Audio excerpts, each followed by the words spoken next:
Te mando un besito.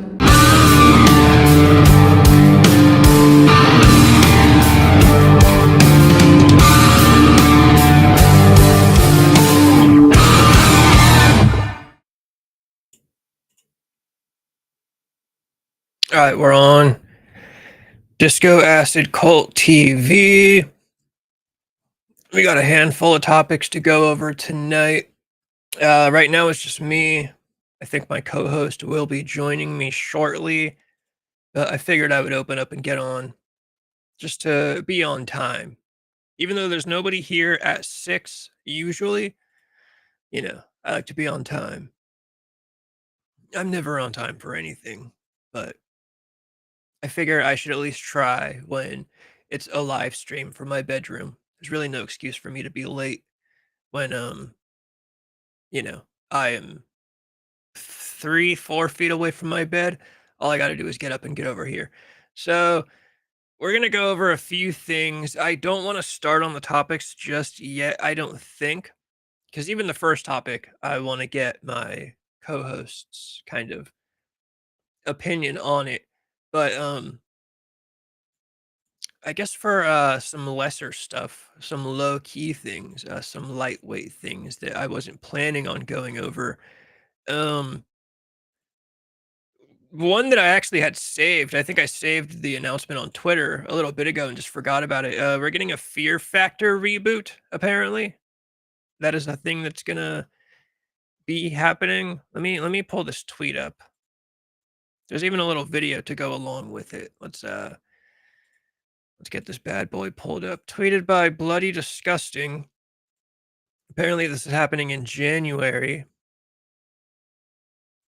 Let me throw myself down here on the screen real quick. I see I have a chat. Give me a second. Fizz, what's up, Fizz? Was writing an email about Friday and my brain went south. All of the LA streaming world is sucking on Hassan's teats. I've been seeing some defenses for him. Apparently, there's some girl who tweeted and tried to say that it was just a vibrating collar. It's not a shock collar, it's just a vibrating collar. I think it's a shock collar. I'm just, I'm not going to give Hassan Piker that much grace. I really don't care. As far as I'm concerned, the guy is probably just total fucking sociopath.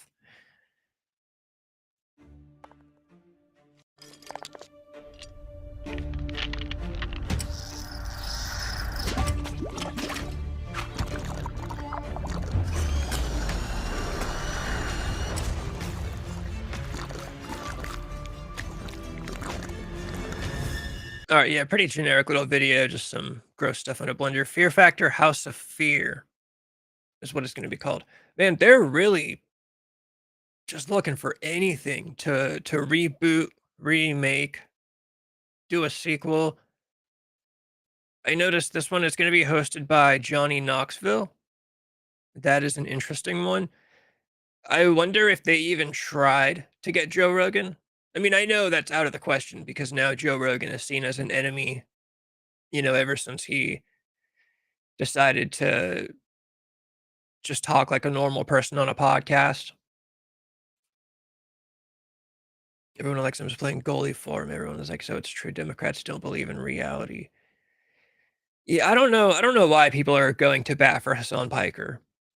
I mean, I would just say, just leave it alone. I don't know why people are so insistent on defending him. It's not like he's done anything particularly to prove that he's even a good person. Like even if you do like the guy, I don't know. I've made my opinions clear about him. I think he's a weirdo. And he's a fucking nepo baby. That's what's funny, right? Is everybody loves to talk shit about nepo babies, but then as soon as the nepo baby has the same political opinions as, whoever, all of a sudden they don't care about the nepo babies. Joe wouldn't do it because he disliked forcing people to.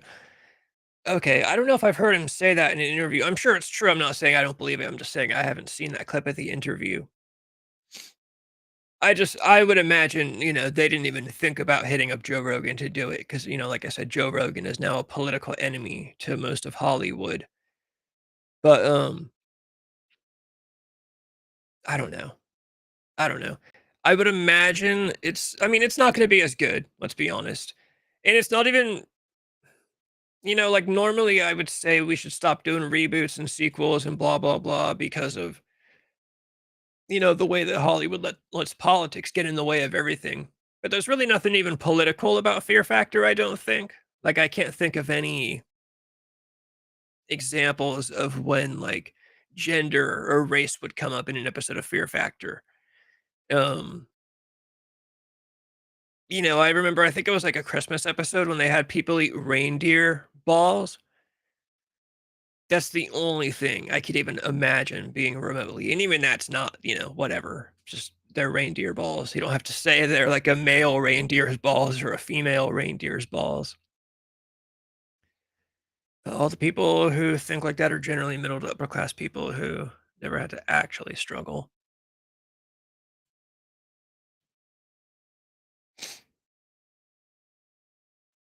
Yeah, no, it's definitely people that have never really struggled that are like desperate to find a struggle.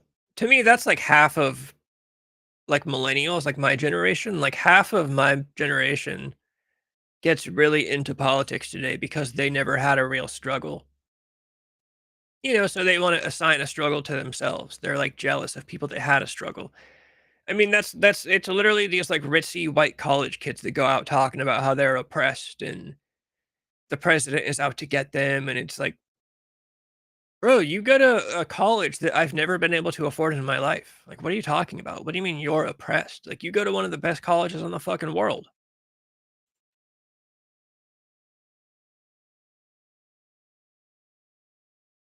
Yeah, the empathetic thing is definitely a big. It's pretty much a weapon now to tell people you have to be empathetic toward things. And like, sure, empathy is a good thing. I'm not saying empathy is a bad thing, but it's not. Like, no, you don't have to be empathetic to be a good person. You can be sympathetic and you can be compassionate and you can feel for people, but you don't have to put yourself in somebody's shoes to be a good person. It's not, and it's completely weaponized. It is 100% weaponized. Like the biggest weapon of all now is empathy. How could you believe that you're supposed to feel empathy for this person, or at the expense of logic and reality, of course.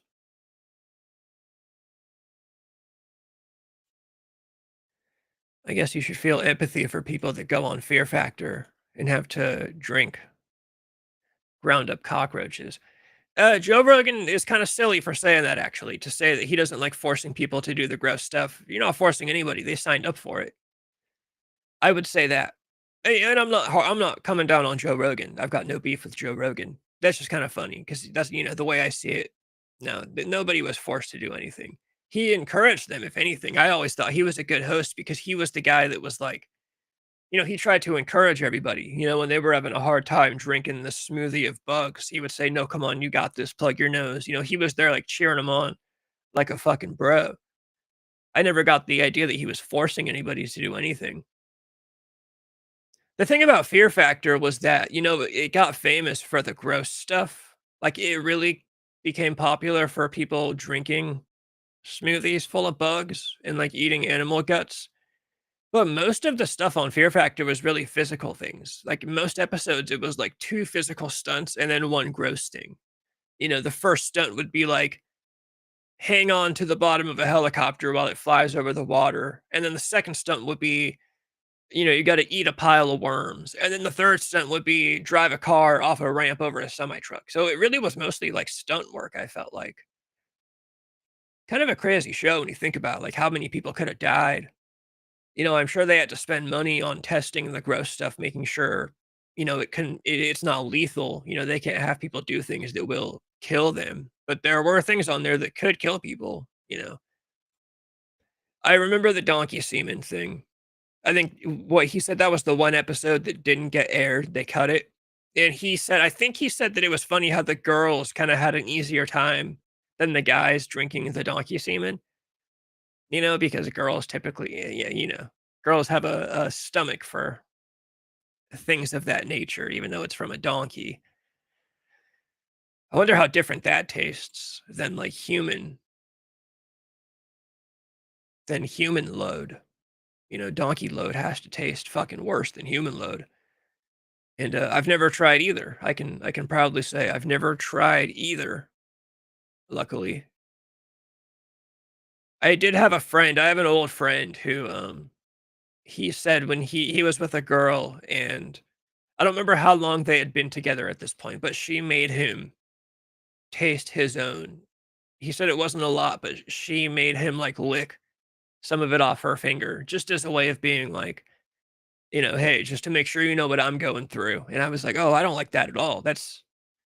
I thought it was goofy. I was like, "You should have dumped her right then and there, or you should have just said no. That's not my job to know what that shit tastes like, you know? I appreciate you doing it," right? That's what he should have said. He should have said, "Look, I appreciate you. I appreciate what you do, but,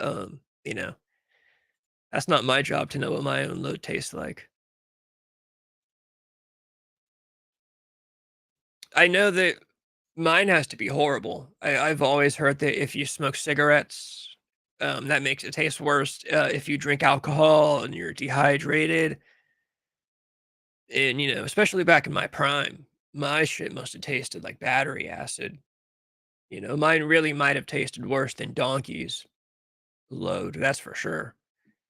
Like you could have had my stuff on Fear Factor back in my prime.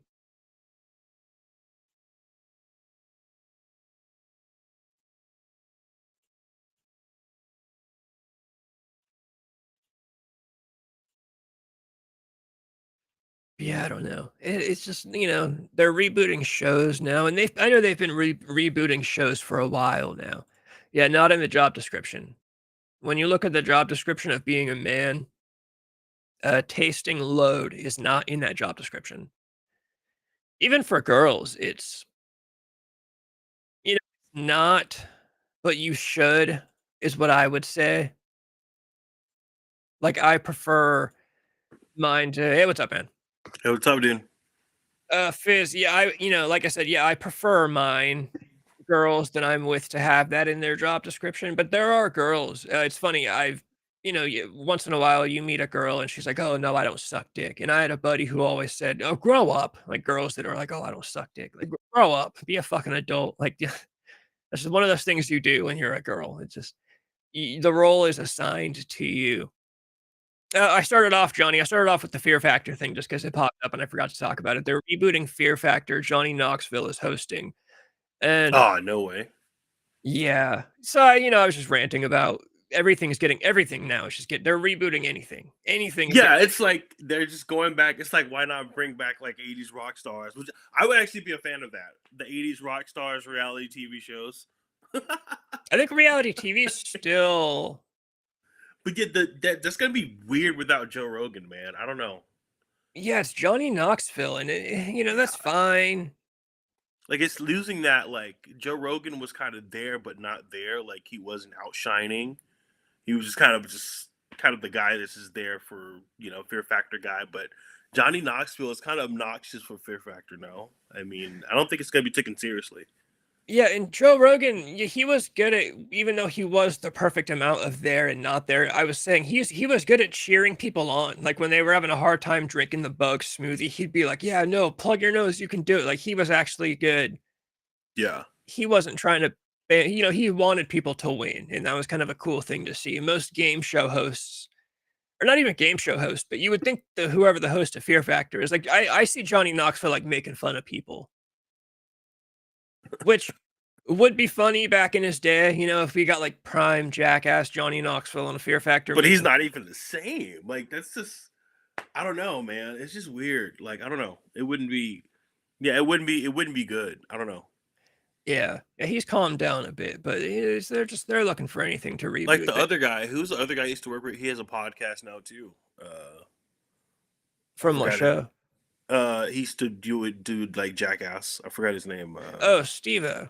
Yeah, it's like him. Like you wouldn't want Steve-O to do like anything kind of wild now because he doesn't do drugs anymore, and like I don't know. It'd be weird.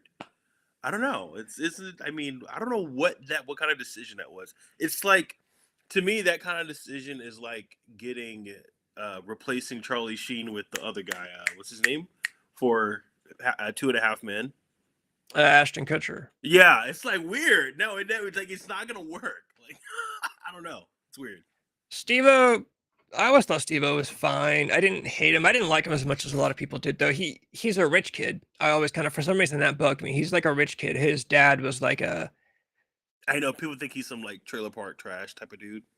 yeah, no, yeah, I wouldn't want Steve-O being my valet, that's for sure. No. But it's the fact that he's a rich kid. Like he's a rich kid, and he wanted to not be a rich kid, so he went to clown college, and that's why he got to live the life he lived and just go around Mhm. doing dumb shit until he started getting on MTV and getting paid for it because his parents just paid for everything. And Right. I don't want to take anything away from rich kids. Like my best friend, and throughout most of my life, he was a rich kid. His parents were rich, but he was also very like he was willing to do whatever he had to do to get to wherever he wanted to go.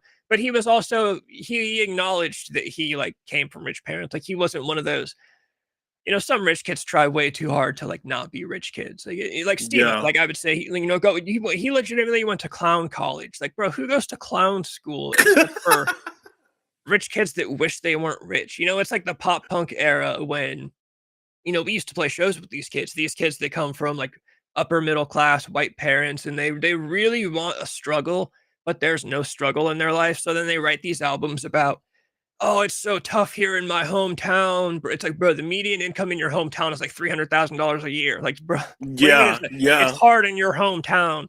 And all the album covers was like a picture of a house. That was the big popular thing, was all the album covers had a house on them. It was up Francis. And yeah, Yeah, it is. that's kind of how I was. So like, cause I kind of grew up the same way, like kind of upper middle class. So like my parents, like I was never poor, never wanted for anything. Grew up, both parents had great jobs, but like I was never the type where it was kind of like, oh man, like I just grew up in the gutter, man. Like I grew up in the Bronx, New York, and I was just fighting every day and fucking going to. It's like it's. I don't know. I feel like people like Steve-O and all these guys, they really um, they really disillusion people because of the way they act. It's kind of like Tommy Lee, how he acts, like this like trailer park type of rock and roll guy when he pretty grew up in the suburbs of Covina, California. I mean, come on, you know what I mean? But Yeah. I feel like it's all an act. Yeah, it's weird, man. Yeah, Francis, I'm about to move on to the first thing I wanted to talk about. But yeah, Fear Factor, they're rebooting Fear Factor. Johnny Knoxville is going to be hosting. I'm sure it's going to be generic. I'm sure it'll get one or two seasons, and it'll go away. But Francis, while you are here, I'm sure you'll be interested in this one too. There's the MTV news that happened. The big thing to me is that it's not even a big deal. And it's funny. I think this is proof that people really only read article headlines, because I've been seeing people on Twitter that are like, oh my God, MTV is shutting down. Like people really think MTV, the whole thing is going away. All that's happening is they're shutting down. I have it on the tweet right here, actually. MTV is reportedly closing down its music channels in the UK, specifically in Europe. So it's MTV 80s, MTV 90s, MTV Hits, and MTV Music. Those channels are going away in Europe. And those channels are only bonus channels. Like those are the channels you get when you sign up for the special cable packages and get the extra channels. First of all, nobody even signs up for any cable package Yeah, nowadays. yeah, no, So yeah. it's not a big deal. But yeah, I've been seeing tweets all over the place like, oh my God, MTV is closing down for good. And dude, Ricky Rackman, famous host of Headbangers Ball, he posted this video on Instagram. Yeah. He's like, bro, people are panicking about this MTV thing. He's like, I didn't even know MTV was still a thing anymore. Like, what are we talking about? What are you guys freaking out about? And it's kind of the same thing as when, I'm trying to think of another recent case where this happens, but like when something happens where okay, in politics, again, I hate to make Mm. it political, but like when Ukraine and Russia went to war and everybody's like, oh my God, Ukraine, Ukraine, Ukraine. And I'm like, bro, I've never heard you say the word Ukraine in your fucking life. And now all Do of a you even sudden know it's where Ukraine is on the map, dude? yeah. And now people are doing this with MTV. It's like, bro, you've never watched MTV a day in your life, or you did back when you were a kid and, just here and there, but you haven't I, actually turned on MTV in years. I also don't get it. Like, okay, so the specific channels is MTV 90s, 80s hits. Like, I'm like, first of all, number one, no one even fucking watches cable anymore, especially if you're younger. I feel like no one watches cable that's like 50 and under. Like, seriously. Number two, they're not playing any new music on MTV anyway. That's like the kicker. Like it's not like you turn on MTV and you're seeing some new artists have their music played. So like what relevance does it have right now? And it's like the MTV 80s and 90s, you could just go to YouTube now. I don't need MTV to show me a music video of anything in the 80s or the 90s. If I could just go on YouTube and click 90s music videos, 80s music videos, and I can easily find what I want to. So I think it's like, I'm surprised, as like Ricky Radman said, I'm surprised that it's like just now off. I thought that thing was like kind of like Fuse TV, where they just kind of went out like what 15, 20 years ago. So it's wild to me that it's actually still going right now. Yeah, if you watch like actual MTV, like I said, there's the bonus channels like 80s, 90s hits Yeah. music. It's all just nostalgia music videos. And my mom has these channels, and she doesn't even know she has these channels. But I watch them when I go to her house sometimes just for fun. I'll see like a Nirvana video on TV, but a real MTV, like just main channel MTV now, it's literally just reruns of ridiculousness and catfish. That is all. So the last time I Yeah. used to actually watch MTV was when I was with my ex-girlfriend. We used to watch Catfish all the time. You can Yeah. turn on MTV at any time of the day and you will see Catfish. And the most there is in the way of music is sometimes on Catfish, you'll get like one of the montages of the two hosts like driving or flying out to the town where the episode's happening in, and they'll play a song. Hmm. And in the bottom right corner, it'll say like, this is a song by this person, and it's some up and coming new artist. So there's that tiny, tiny, tiny little bit of like, yeah, we're still trying to make artists and like play songs from new up and comers on TV, but they're playing 10 seconds of it on a reality show. It's just not, and as far as They're I'm making concerned, it. Yeah, they're making it seem like MTV is getting canceled in the middle of like TRL being famous or something. You know what I mean? It's like weird. Like no one gives a shit about MTV anymore. Like yeah. I And feel and I like MTV is kind of like is VH1 VHR1 still a thing? Yeah, VH1 is still around. It's owned by MTV too, so it's Yeah. So it's like, I mean, I don't understand what's keeping them going. Like the only time, like you said, is if I'm flipping through channels and Catfish is on and you see some weird guy freaking, being confronted. That's the only time I would ever watch MTV, like if I'm in a hotel room and that's all they have is cable. But other than that, I'm not willingly watching MTV. So I don't get, and I guarantee you the people that are freaking out about MTV being, oh man, this is crazy. I'm like, when's the last time you fucking watch MTV? I do think I mean, come on, give me a I break. I feel like I read something a while ago that said that yeah, a lot of cable channels that are still like you wonder like how is MTV even still making money? How is this channel still on the air? The Food Network. I read somewhere that the hotel TVs is a big part of their numbers nowadays when people crash in hotel rooms or spend the weekend on vacation or because that's all you have in the hotel room is basic cable. And then just so yeah, places like that are what provide a lot of their ratings. But yeah, and I also totally agreed in the video that Ricky Rackman posted. I might even try to pull that up. He said, people love to talk about what killed MTV, and everyone loves to say reality TV, and it's like no, it really wasn't like the real world because the real world started in the '90s when it Yeah, and was. that was height of MTV, kind of, in my opinion. Not even the '80s. I think Like, I would argue '80s was the height, but I do think a lot of people do say that the '90s was the height, and it's like so you can't say the real world killed it. It's YouTube. It was streaming in, mhm. iTunes and YouTube that really were kind of like the final nail in the coffin. It's Or what killed all those '70s bands that were just ugly as fuck to look at? MTV. Like, that's the whole point of video killed the radio star. So it's like people ask these questions so late, and it's like, yeah, exactly. Internet killed the MTV star. It's like it's kind of what happens. It's progression. There's nothing you can do about it. all right. Again, Fizz and Francis, if you're there, I don't control Instagram volume, so when I click this, the volume is up to you. I had quite a few people write me today about how upset they were that MTV was going away. First of all, MTV is going off the air in the UK, but will it happen in America? Yeah, obviously, pretty soon it will. And for those of you that are upset that MTV is going away, I didn't even know that there still was MTV. How many of us have even watched MTV in the last 30 years? If you're wondering what it was that killed MTV, you could say the reality shows. I don't think it was the reality shows. I mean, I was on a couple. I was on Daisy of Love and Charm School and the Rock of Love reunions, and I had a great time, but I don't think that's what killed MTV. What I believe killed MTV was YouTube. I mean, let's say you want to see a video from Megadeth. You want to see a video from Megadeth, you don't have to wait till some guy talks. You just say, hey, Siri or Alexa or whatever, play Megadeth, and you see it. If you wanted to see something from Run DMC, if you wanted to see something from any new band, if you want to see Slaughter to Prevail, anything that you wanted to see today, Youngblood, you just say it right into your phone and you get to watch that video.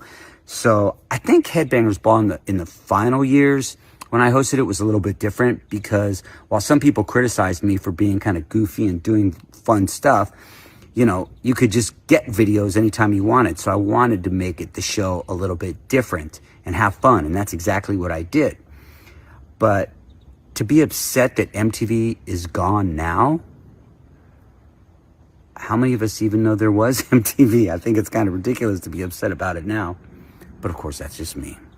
What's funny is that even he kind of has been misled. Like he's saying MTV is going off the air. No, MTV is not going off the air. Only the bonus channels that play music videos are. MTV will still be around playing ridiculousness and catfish. I'm sure eventually, all the cable will disappear at some point. But yeah, I think MTV.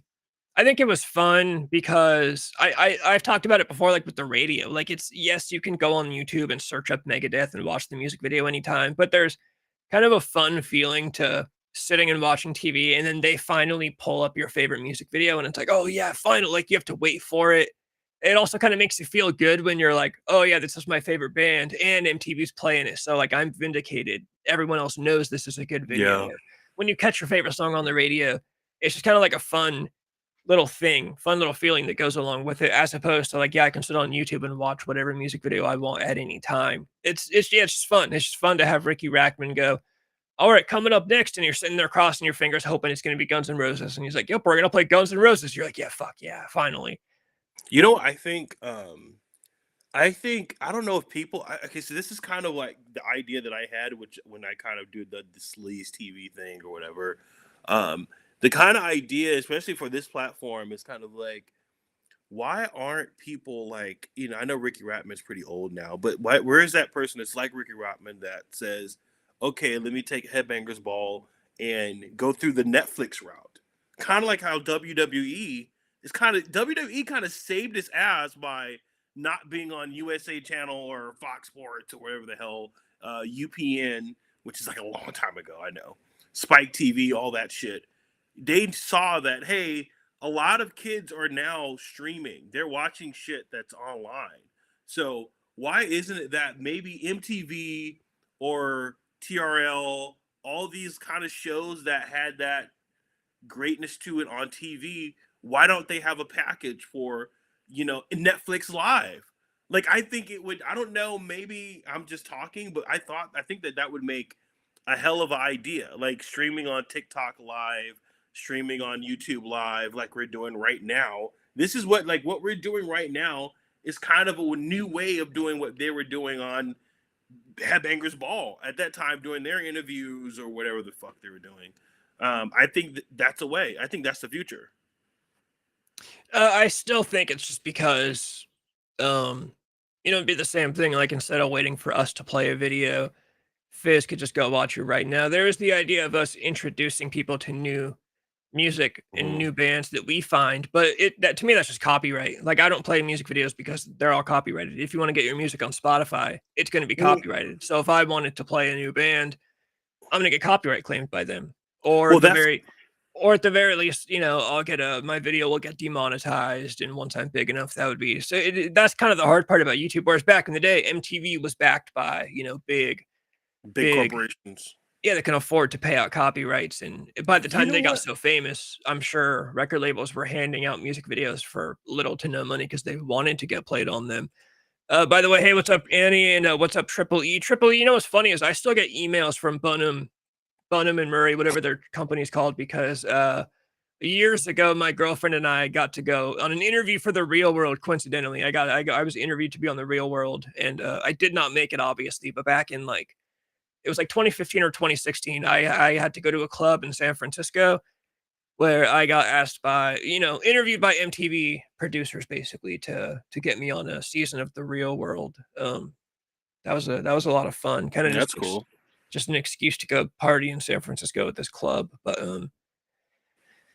Triple E, right before you came on, I think I was saying something different. I was saying I don't think it was I don't think it was The Real World exactly that killed MTV. You could say that was the beginning of the end, like you're saying, but I still think it was iTunes. For sure. Streaming, iTunes, YouTube, just the internet in general. The only reason I don't think it was The Real World necessarily, and I'm not saying that you're saying it was The Real World specifically, but because The Real World started in the 90s, which some people look at as the peak of MTV. And I think there could be a healthy balance of, they play The Real World and they play Daria in the evening, but then the rest of the day is music videos. You could do a healthy balance of that. Maybe I they messed up the balance at some point, but Yeah, I wanted to say like I think like what they look at what streamers are doing now, like at the Kai Cenat guy. He's pretty much doing Headbangers Ball in a way. We're not with the music videos, but he's having these like 3, 4, 5 hour streaming episodes. But then he's also inviting these celebrities. He's inviting these artists, these new artists, to perform live, and it's a way of Howard Stern. I don't know. I think that I'm telling you, I think that's like the gold mine now. If we can have someone that finds out how to connect with these artists and say, hey, may I play your music video? I have 8,000 subscribers. And so if I play your music video, that's going to get more reach connected to your YouTube. I think that's the way forward, but I don't see anyone kind of pushing that right now. I mean, I don't know if you know what I mean. yeah, I would I would have a hard time. Like I would love to do that, but I would have a hard time doing that just because I think everything sucks now. And Right? Could you imagine inviting people up into some like stupid ass pop star or something, or and just then like you got to playing be like, this anything. sucks. Or just playing anything and having to pretend it's good. I know people have done that. Like Ricky Rackman talks a lot about how, he had to play a lot of shit back in the day he didn't like at all, but you just have to. There are some times too. It's funny you can find clips of Ricky Rackman introducing songs that he doesn't fucking like Firehouse. I think Firehouse was a specific one that he mentioned where he's just like, I don't want to play fucking Firehouse, but they want me to play Firehouse. I know Ricky Rackman was into the heavy stuff. Like he liked playing Exodus and Pantera. In the 80s, he liked Guns N' Roses, which of course were like the hardest rock and roll band at the time, not being a hair metal band, in my opinion. Right, right. But yeah, Ooh, that's an argument right there. Yeah. so that does happen where people will just get stuck playing shit that they don't like, which, I mean, if I'm getting paid, fuck it. I'm probably, it's funny. I've never liked calling people sellouts because as soon as somebody offers me $1 million, dude, tell me what song you want me to like, and I will play it for you. Because I mean, at this point, $100 would be like life-changing money to me. So, dude, if any band wanted to pay me $100, I'll gladly play your shit and I'll act like it's good for $100. But Mhm. yeah, I just think I don't know. I hate when people try to say, so a lot of people will make that argument like, oh yeah, we need shows like MTV and Headbangers Ball and we need VJs again. And people will try to be real cool and be like, oh, that must mean you need people to tell you what to like. And it's like, no, dude, it's just like a fun format to just watch a It's a guy fun, with yeah, similar music tastes like introduce new music. It's cool to have a VJ, a music host. Like, yeah, not only is this channel introducing me to new music, but here's a host that's also kind of cool that I like, and he can talk to the bands. And I don't need people to tell me what to like. And again, if you want to make that argument, then don't ever listen to anything because everywhere now is telling you something to like. Like, don't go on the internet because the internet is just full of things and people telling you what to like. And you're not cool just because you don't click on the subscribe button. It is edgelords that make that argument. Like, oh, you need people to tell you what to like, and it's like, bro, yeah. bop. I feel like that's kind of why the absence of all of these youth centered kind of music shows is the reason why there is no defining style, sound, music, feeling culture for the 2020s or the 2010s. I mean, you could say like the early 2010s, like the hipster movement or whatever, but like ultimately, like it's indistinguishable from 2008. You know what I mean? Like I think that without these shows, there's no way to push this like culture of people being kids being this way or that way or dressing this way, and I think that that's not a that's going to be the death of the culture, honestly. Triple E, what is remote control? Oh, game show remote control. Oh, you're talking about on MTV. Remote Control was the first non-music show, and yeah, it was a game show. I never heard of this show.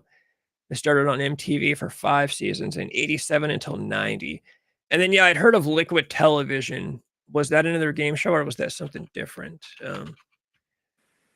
Liquid Television, horror series is what Wikipedia calls it, an animated. No, Wikipedia. Google called it a horror show, but Wikipedia calls it just an animation showcast broadcast on MTV from 1991 to 1995. It launched several high-profile original. Okay, it was like cartoons, and it launched Beavis and Butthead.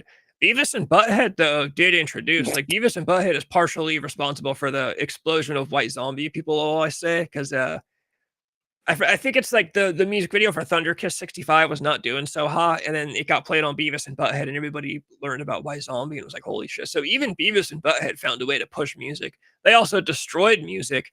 Like they're responsible for like they're partially to blame, people will say, for the death of hair metal, because there's that episode where Beavis and Butthead played Winger, and they just I think it was Winger, and they just destroyed fucking Winger. It might have been a different band, but I do love 17 by Winger. I don't care what anyone says. 17's a great song.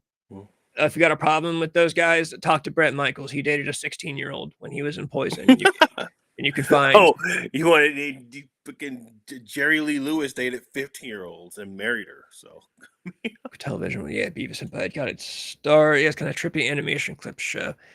Yeah, it kind of like a similar thing with, people always try to say like what killed this and what killed that. It's never one particular thing. So I'm sure, same with MTV. I'm sure it was a combination of them introducing non-music shows and then a combination of the internet and streaming. It's always a combination of multiple different things. Although I think with like the music industry as a whole, I usually specifically blame that on streaming. Like I always say, Lars Ulrich from Metallica deserves a huge apology. When he went after Napster, he was totally right that Napster was going to kill the music business. And I think, it did. I mean, Gene Simmons also agrees that it did, and it's also us. It's our faults too. I mean, yeah, we all jumped on board. Because I remember the last days of that. I remember having iPhone 4 and you couldn't just download. You had to go through illegal services and all that. And we were trying to find so much how to do this without LimeWire and stuff, because there's no more CDs. So you're looking on your iPhone and you're like, fuck, I don't want to pay $1.49 for this fucking song. And then when all this free stuff comes out, you're like, this is amazing. And then you look at the result of it and it's no good, man. So I think it's the fans' fault too, to be honest. I never used the LimeWire. I was a big pirater though. The way I lost my first laptop, my first ever laptop was like my favorite. It was just a Dell Windows laptop, and I loved it. And I used to use Pirate Bay all the time. I was always on Pirate Bay. That was back when you could get like a full unlocked Photoshop. Now Photoshop is like everything is a fucking monthly or yearly subscription. So I don't know how to do that anymore. Now I'm also very scared of like viruses and shitty websites. But I used to pirate everything, and I even used to pirate my favorite porn videos back when I used to watch porn. And yeah, Layla Starr, she was my favorite back in the day, and I went to download off Pirate Bay a Layla Starr video, and as soon as it finished downloading, my laptop just died and it never came back on. So that was a very depressing day in my life. I spent a lot of time. Speaking of music videos, back when I used to watch just like Nirvana live videos, I used to stay up all night watching videos of Kurt Cobain just breaking stuff. Yeah, I know torrenting is still a thing. I'm terrified. Like I spent, my computer is like $1,000. I don't want to. I've got like a backup laptop. I think that I could try things out, but it's a shitty laptop anyway, so it might not even be worth it. Like if I did download something good, the quality wouldn't be good. I don't know. I'm very worried about like viruses now. I don't even watch like on my phone. If I can't find a movie to stream, I can find it on some shitty illegal site. But those websites have Yeah, dude. so many pop-ups and viruses that I'll only watch them on my phone because I know it's harder to get like a virus on your phone as opposed to your computer. You click one wrong thing, your whole computer's done for. Dude, I feel like they fucking shut a lot of that shit down because they Put Locker's not even like working anymore. Yeah. Like I it's like I do have GIMP, Fizz. I do have GIMP actually. I just have not learned how to use it yet. I do have GIMP. I have OBS, even though I use OBS for recording, not for streaming. If I was smart, I'd sit down and really lock in and learn how to use OBS and quit paying for this restream shit. And one of these days I'll do that. But yeah, the fucking viruses. You guys remember? Anybody remember Fizz and Tripoli, if you're still here? Annie, I think will pop back up later. Remember back in the day, the early days of computers and the internet, when you could get like a virus and the virus would change everything on your whole computer? So like I remember I had like horror stories of like I'd be looking for something. I mean, I'm talking like I was a kid. My grandparents just got their first computer, and I'm looking up like Ed, Ed and Eddie episodes to watch online. And I click something, and the next thing you know, the background on the computer is some pornographic image. All the icons are porn. Like they would just, you would click on these things that would infest the whole computer and change everything. And I remember one time, I have a very specific memory. I was looking up something to do with the Powerpuff Girls. And I remember the website that it pulled me to was something to do with like 20% power, 20% puff, all a girl. And it was a video of a girl giving another girl a rim job, another girl eating another girl's ass. And I was like fucking, I don't know, like 7 or 8 years old. Like I was traumatized. This was the worst thing I'd ever seen in my life. And I clicked off it immediately. But then the wallpaper on the computer turned into this picture of a girl giving another girl a rim job. And I had to change all that. And the computer was slow from then on out. Like I just kind of ruined the computer, but my grandparents didn't know at the time because, they only got a computer just to have one. They didn't know what they were doing with it either. But yeah, those were like terrifying days when you might click on something and your background is just porn on the computer. And then you got to hope that nobody else in the family walks in and sees this. Heard of these things never happened to me. Yeah, lucky stuff that if it never happened to you. I was pirating on IRC back in the day. What the fuck is IRC? For pirating specifically, I only ever used Pirate Bay.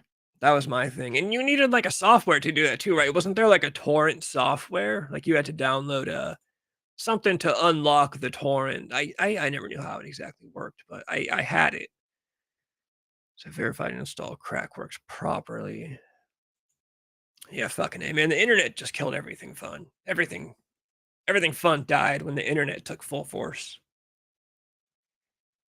I think more specifically, it's smartphones. It's once the internet got put into our pockets, but the internet in general. I think the internet taught us a valuable lesson of what would you say, scarcity? Like the fact that things used to be harder to get. It made things more valuable. Like I think about when I learned guitar. I had a guitar teacher. My mom had to drive me to a music studio, and we paid a guy, and he taught me how to play guitar. And Or nowadays, you had to pay books. yeah. Nowadays, if you want to learn guitar, you sit on the computer and you learn guitar. Or To me, it's back more annoying. I still have an when I was playing guitar, I still have like a Johnny Cash kind of tutorial book of all his songs, and it kind of shows you like how to play it. To me, it's better than watching some fucking fuckhead on YouTube for 20 minutes talking about nonsense, and then all of a sudden saying, well, you do this, you do that. To me, it's easier just skipping all the bullshit and just having the damn tutorial, to be honest with you. Yeah, but a classmate that clicked one and it started blaring, I am watching porn, complete with loud. Yeah, that would happen. It was like the internet was like there was landmines everywhere. You clicked one thing, and yeah, the next thing you know, your computer's shouting, announcing that you're watching porn to everyone around you. Now that kind of happens on Instagram now. You'll see like I'll open up Instagram, I'll be scrolling through reels, and I just come across like a fucking Hitler speech on full volume. And then the next thing I come across like Riley Reid spreading her cheeks. Like nowadays, the internet still is kind of like Dude, that. that's nothing. Go to Twitter. Oh yeah, Twitter's a wasteland, which I like. I do like that Twitter's uncensored now, basically. In like You I can said, say the N word. You can do you killing someone, shooting someone in the head, porn. It's like yeah, crazy. which I'm all there for. I talk about like free speech. To me, that means you got to deal with Yeah, those people too. You don't like it, just block them and move along. I don't, yeah, yeah. The internet is based on FTP, HTTP, IRC, Internet Relay Chat. Okay, yeah, uTorrent. I was gonna get back to this. That's what I was. Yeah, you had to download uTorrent or use uTorrent to be able to pirate things. Yeah, it's a weird world. Yeah, that's the thing. I don't because I remember most of my time I loved like yeah yeah most of my time I used to love. I don't know if do you remember Rotten.com? Yeah, Yeah, Rotten.com and all those like gore sites. You don't even need it anymore. You can just go on Twitter. It's insane. yeah. Like I kind of love it though. It's The most hardcore I ever got was there were a couple times my buddies and I went onto the dark web. Like I've been on Silk Road. I have not done that yet. I want stories. I still don't know how to do it. I'm Most of curious. it, dude, you just download it's like the Tor browser. I think that's literally all it is. You just Google Tor browser. It is just a Let software. me let me look this up because I gotta. This is like pretty good. Yeah, torproject.org. You just go to torproject.org, you download it, and then I don't remember exactly. I haven't done this in years, but that's pretty much all it is. You just download this and you start using that as your internet. All the websites are like .onion. Um, the dark web is like Ooh. super hyped up. Like when you watch those YouTube videos about all those like horror stories, I think that stuff is real, but generally most of the people on the dark web are just nerds who value their anonymity. That's really what it mostly is. It's just nerds who Yeah, are just like, yeah, I don't want people seeing what I'm doing on the internet. but isn't And there like the dark web and then there's the deep web? yeah, I forget the difference. I think it's a very small difference. They're both essentially the same thing, but yeah, Yeah. I never bought anything 'cause, I never had Bitcoin. But yeah, we used to go on the Silk Road just for fun. I know Silk Road now is non-existent. I'm sure there's a version of the Silk Road still out there, but yeah, the Silk Road itself. Yeah, but yeah, we went on there and you could like buy guns, you could buy fake IDs, you could buy heroin. That's what the fuck. It's insane.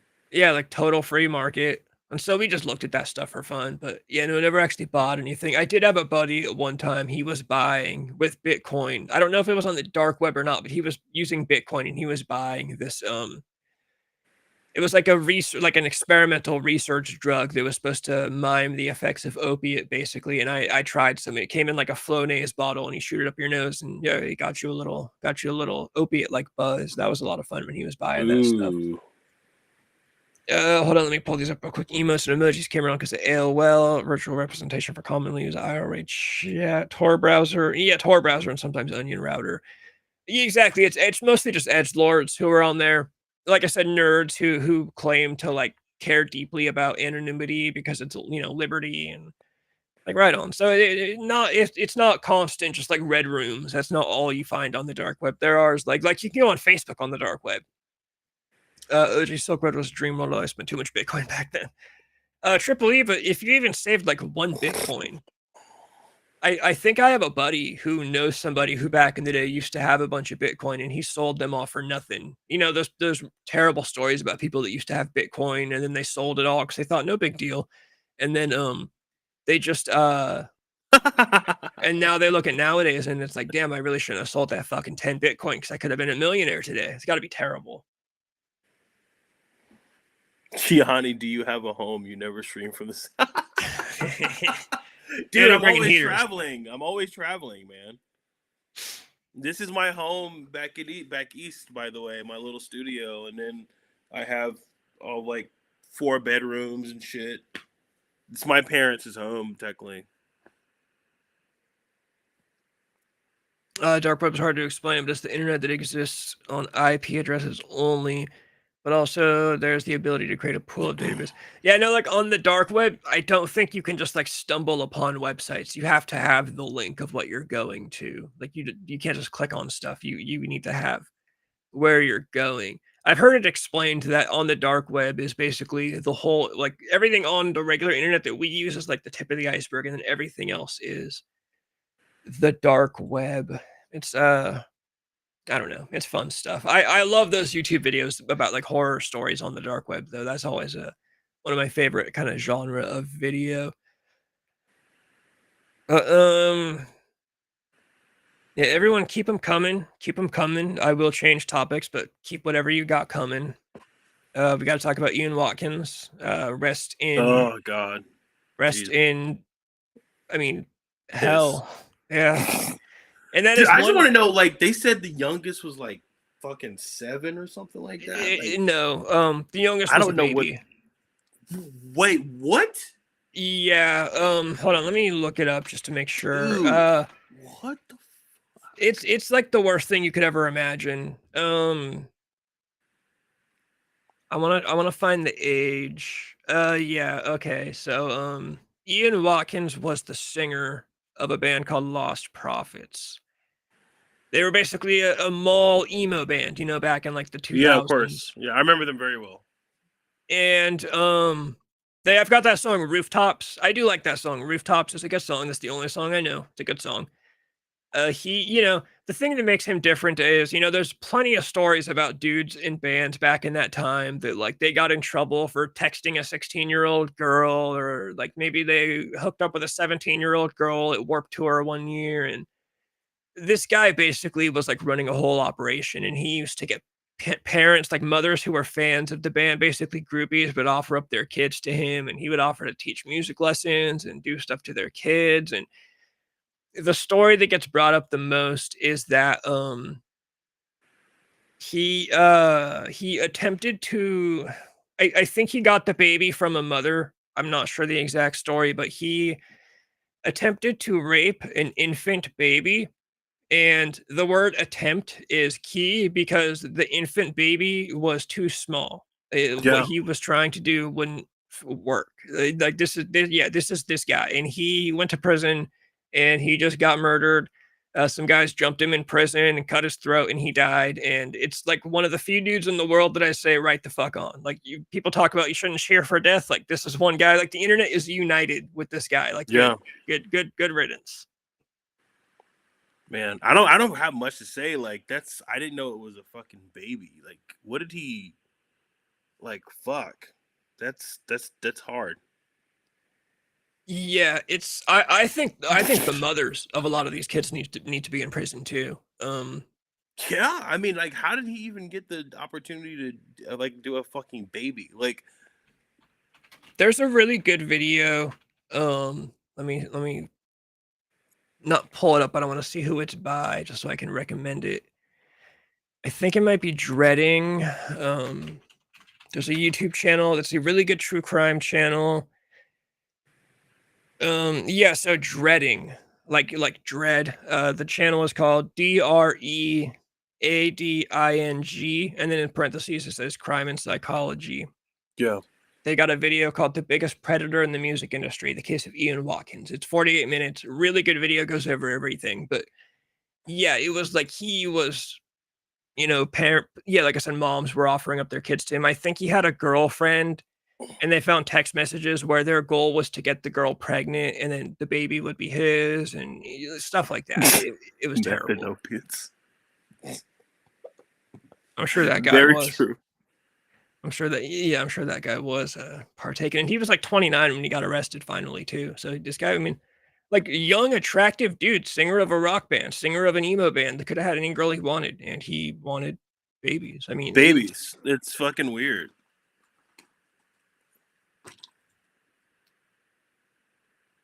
Dances with Wolves. Dances with Wolves. Who the fuck is Dances with Wolves? No, this guy's the singer. This guy's the singer of a band called Lost Prophets. I am curious though. Traveling the new word for hobo. I was like, what the fuck is Fizz talking about? Fizz is dropping heaters too. Andy, you and Fizz got to team up and drop some heat. Dances with Wolves is a movie. Is there another guy in Dances with Wolves that used to do stuff to kids? Is that what we're getting at, or are you just mistaken?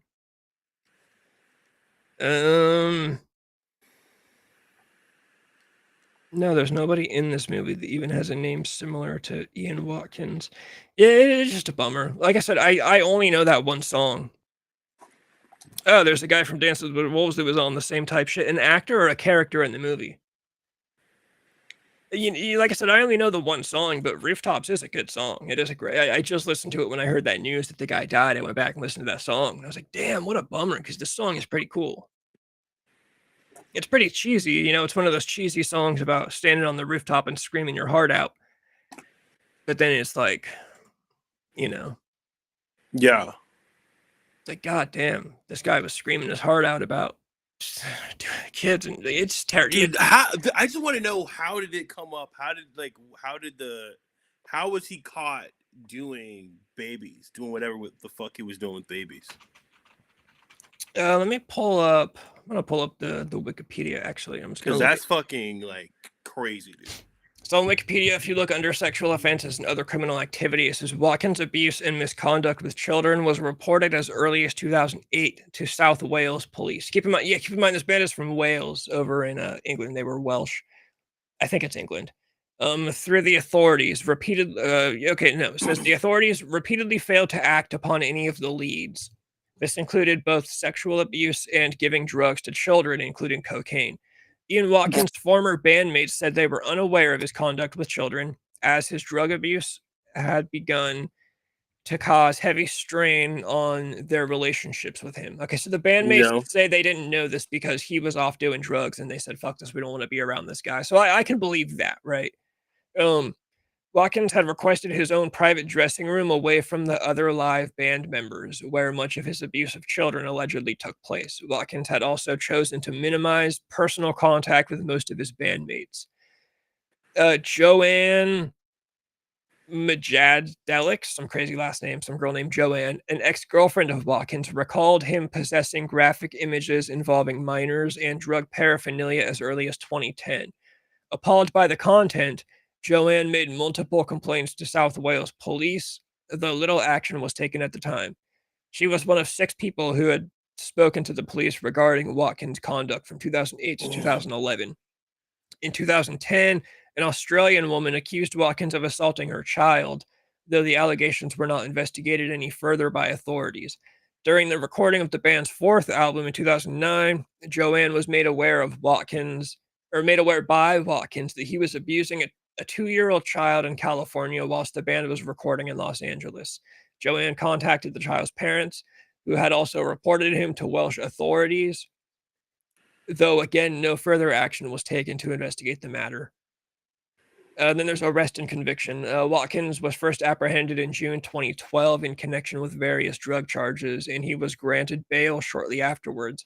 Watkins had already attracted attention from Welsh law enforcement after several friends reported that he was regularly smuggling cocaine and methamphetamine from Los Angeles. He was arrested again in November 4th for drug Okay, now it possession. all makes sense. That all makes fucking sense, dude. Yeah, so he gets in trouble for drugs, basically, and then once he's arrested, they start looking into his other stuff. Nathan Chasing-Horse, an actor known for his role as Smiles a lot in Dances with Wolves, was indicted for a second time in Nevada for charges on sexually abusing Indigenous women and girls. We talk about Wales and Welsh, by the way. Yeah, I have always wondered, why is Welsh...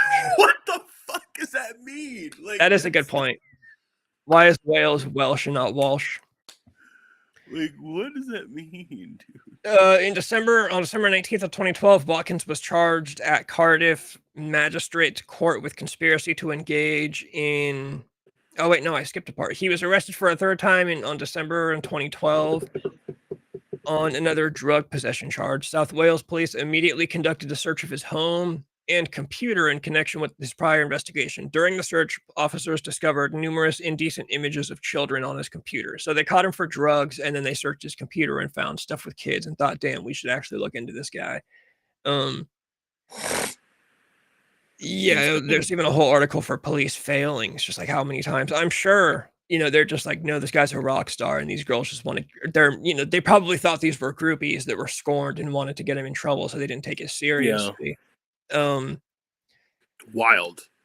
Watkins pleaded guilty to attempted rape and sexual assault of a child under 13, but not guilty to rape. This was accepted by the prosecution. He further pleaded guilty to 3 counts of sexual assault involving children, 6 counts of taking, making, or possessing indecent images of children, and 1 count of possessing an extreme pornographic image involving a sex act on an animal. Okay. So he's also doing animals. This His is getting victims dark. his victims included a baby boy, and he sent text messages to the mother of one victim that said, "If Oh you my belong to god. me, so does your baby." What the fuck? So this guy's just like a total like a not human. Like, this guy's just an No, animal. it's hey, so I wanted to pivot a little bit, if you don't mind. Yeah. So I don't know if you heard about the Britney Spears Kevin Federline thing happening right now. I feel like I saw a comment about it, but I haven't looked at it now. Yeah. So Kevin Federline, he's writing this new book, and in the book, he said that apparently Britney Spears, speaking of fucking meth and opiates, I believe she's on fucking meth. I'm gonna tell you guys all that right now. I honestly believe that because I know exactly what meth looks like.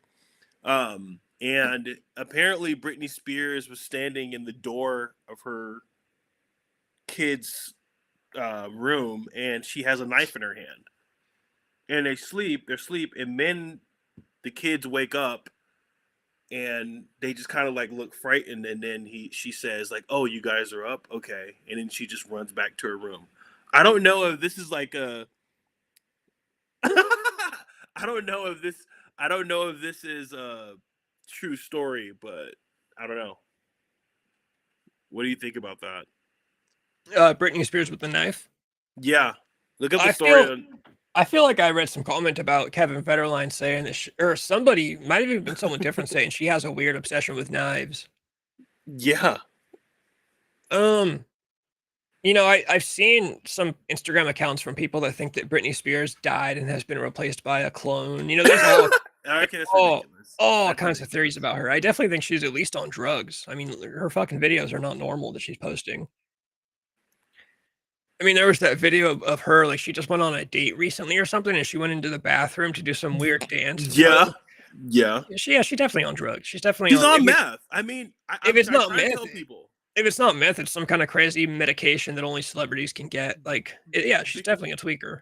Right, because you look at the guy that apparently she was hanging with, this like big, like she was dating this big Mexican dude. I'm like, clearly it's her fucking meth dealer. I mean, clearly. I mean, it's like not even like it's Los Angeles. That's what happens, you know? Yeah, yeah, she's definitely a crazy case. I mean, at least she's not doing babies. Like I'll give her that. I'll give her that. At least she's not doing babies. Yeah, she could be just Ritalin. going crazy on Ritalin and Adderall or some shit. She's on probably a combination of a bunch of crazy shit. It's just yeah. Hopefully she doesn't go to prison and get the Ian Watkins treatment. Yeah, celebrities are weird, but even that, like I said, like I was saying, like with Ian Watkins specifically, like I said, there's 100 cases of some band that used to be popular. They get caught up, hooked up with a 17-year-old at Warped Tour one year, of a 17-year-old fan, or they get caught texting a 16-year-old, and yeah, no, this guy was just going fucking crazy. This guy was just this guy was just straight evil. There's no Yeah, excuse. that's But yeah, as much that that's as depraved as you get. yeah, that's it. He got caught up in the wrong place in prison. I'm sure that I'd read reports of attacks before, like that's what happens when you do that stuff and you go to prison. The prisoners don't like that. They try to take you out. So they've been trying to take him out for a while, but yeah, finally he got his throat cut. There was a report that it was pretty graphic. Like Mm-hmm. the prison guards that found him, they were like, yeah, that was like the craziest shit I'd ever seen in my life. There was blood Mm-hmm. everywhere. The dude's carotid artery was cut open, I guess. So yeah, the dude bled out on the Yeah. fucking prison floor. And yeah, nobody complained about it. One of those rare occasions when like TMZ posts it and everyone in the comments is like, fuck yeah. Like no, nobody was arguing or fighting in the comments. It was not like, it was not a Charlie Kirk post where there's everyone arguing about this is good or this is Yeah. bad, or everybody, one of those unifying cases where everybody was like, yeah, cool, right on. This guy deserved it. Britney Spears, You know, you said Kevin Federline's writing a book. Yeah, he's writing a new. They call it a memoir, obviously, but like, yeah, a new book. And he just has all these stories about her, like horror stories about what she's doing and looking like them waking up, and she's like, she has like a whole fucking knife, like this, and she's like staring at people while they're asleep, like creepy shit. There's a report. There's a report here that he recently said that he alleges that Britney cheated on him with a female dancer. That's That's actually kind of believable. that's awesome because back when Kevin I Federline and her know. were together, she was hot. So I would be super down to hear about Britney Spears hooking up with a female dancer. Um, yeah, in new memoir, Kevin Federline sounds an alarm on Britney Spears. Um, it'd be a pretty crazy book, actually. I would Yeah, I'm imagine. actually curious to see like all the crazy shit. Which I mean, people are calling him like, oh, he's just trying to get more money. He just wants his 15 minutes. He's trying to use Britney more. It's like, no, like I honestly believe all this shit. We can look at her Instagram where she's fucking twirling knives like a fucking crazy bitch. Like of course, like it's believable. I mean, how could you say it's not believable? I don't believe she would hurt anyone willingly, but under the influence of whatever the fuck she's influenced by, I mean, you could say that, but come on. Without the video, it never happened. it's, I mean, come on. Yeah, I do want a video of Britney cheating with this female dancer for sure. That's the thing. In any other case, I would say, yeah, Kevin Federline is a guy who's just trying to cash in on being married to one of the most famous people in the world, and he wants to get paid. But because it's Britney Spears, and we see the type of shit she's posting and everything she's been through, yeah, I kind of believe him. Kind of believe it. Yeah, absolutely. That's like kind of like, I believe that actually is real. Like, I think, where are the sons? Because apparently this happened to the sons. She was in the doorway, watching the son sleep. Where are they coming out saying, "Oh, this is not real"? They could be waiting for their publicist to say something. Britney's publicist to say, "Hey, say this, say that." But like, I mean, wouldn't they come out and say, "Hey, this story is totally false"? I mean, come on. Yeah, she's definitely one of those bummer cases where like I do think the case of her like issues or the cause of her issues, a lot of it comes from like she obviously had shitty parents. Like whatever you think about her parents, they were obviously shitty parents. It's shitty parents usually that whore their kids out, like that to become celebrities. And it's not in all cases. Like there are kids that want to be child actors or singers, and their Mm. parents are very encouraging. And but you hear some stories about like stage moms that are actually good, like they're actually protecting their kid and doing what they think is best. Britney's parents were obviously not. They were just in it for money. I mean, when it comes to the whole conservatorship thing, I'm kind of torn on that honestly, because normally, right? Everyone for years was saying Britney's Free parents have her, Britney. yeah, free Britney. Her parents have her in a conservatorship. Well, now she's Right. free, and look how she's fucking acting. Like, I'm sorry, but she kind of looks like someone that should be under a conservatorship. Now, the bummer part People about that is that argue. I think her parents are terrible people, so I don't want them being in charge of her, but somebody needs to be in charge of her. Somebody who's actually a good person and wants what's Yeah, best for her some needs people are to. saying like, oh, well, the reason she's acting like this is because of being under conservative. I'm like, no, the reason she's under conservatorship because she lost her fucking mind in the first place. That's why she's already under it. And I think, like, obviously her dad and her mom, like all these people are taking advantage of her.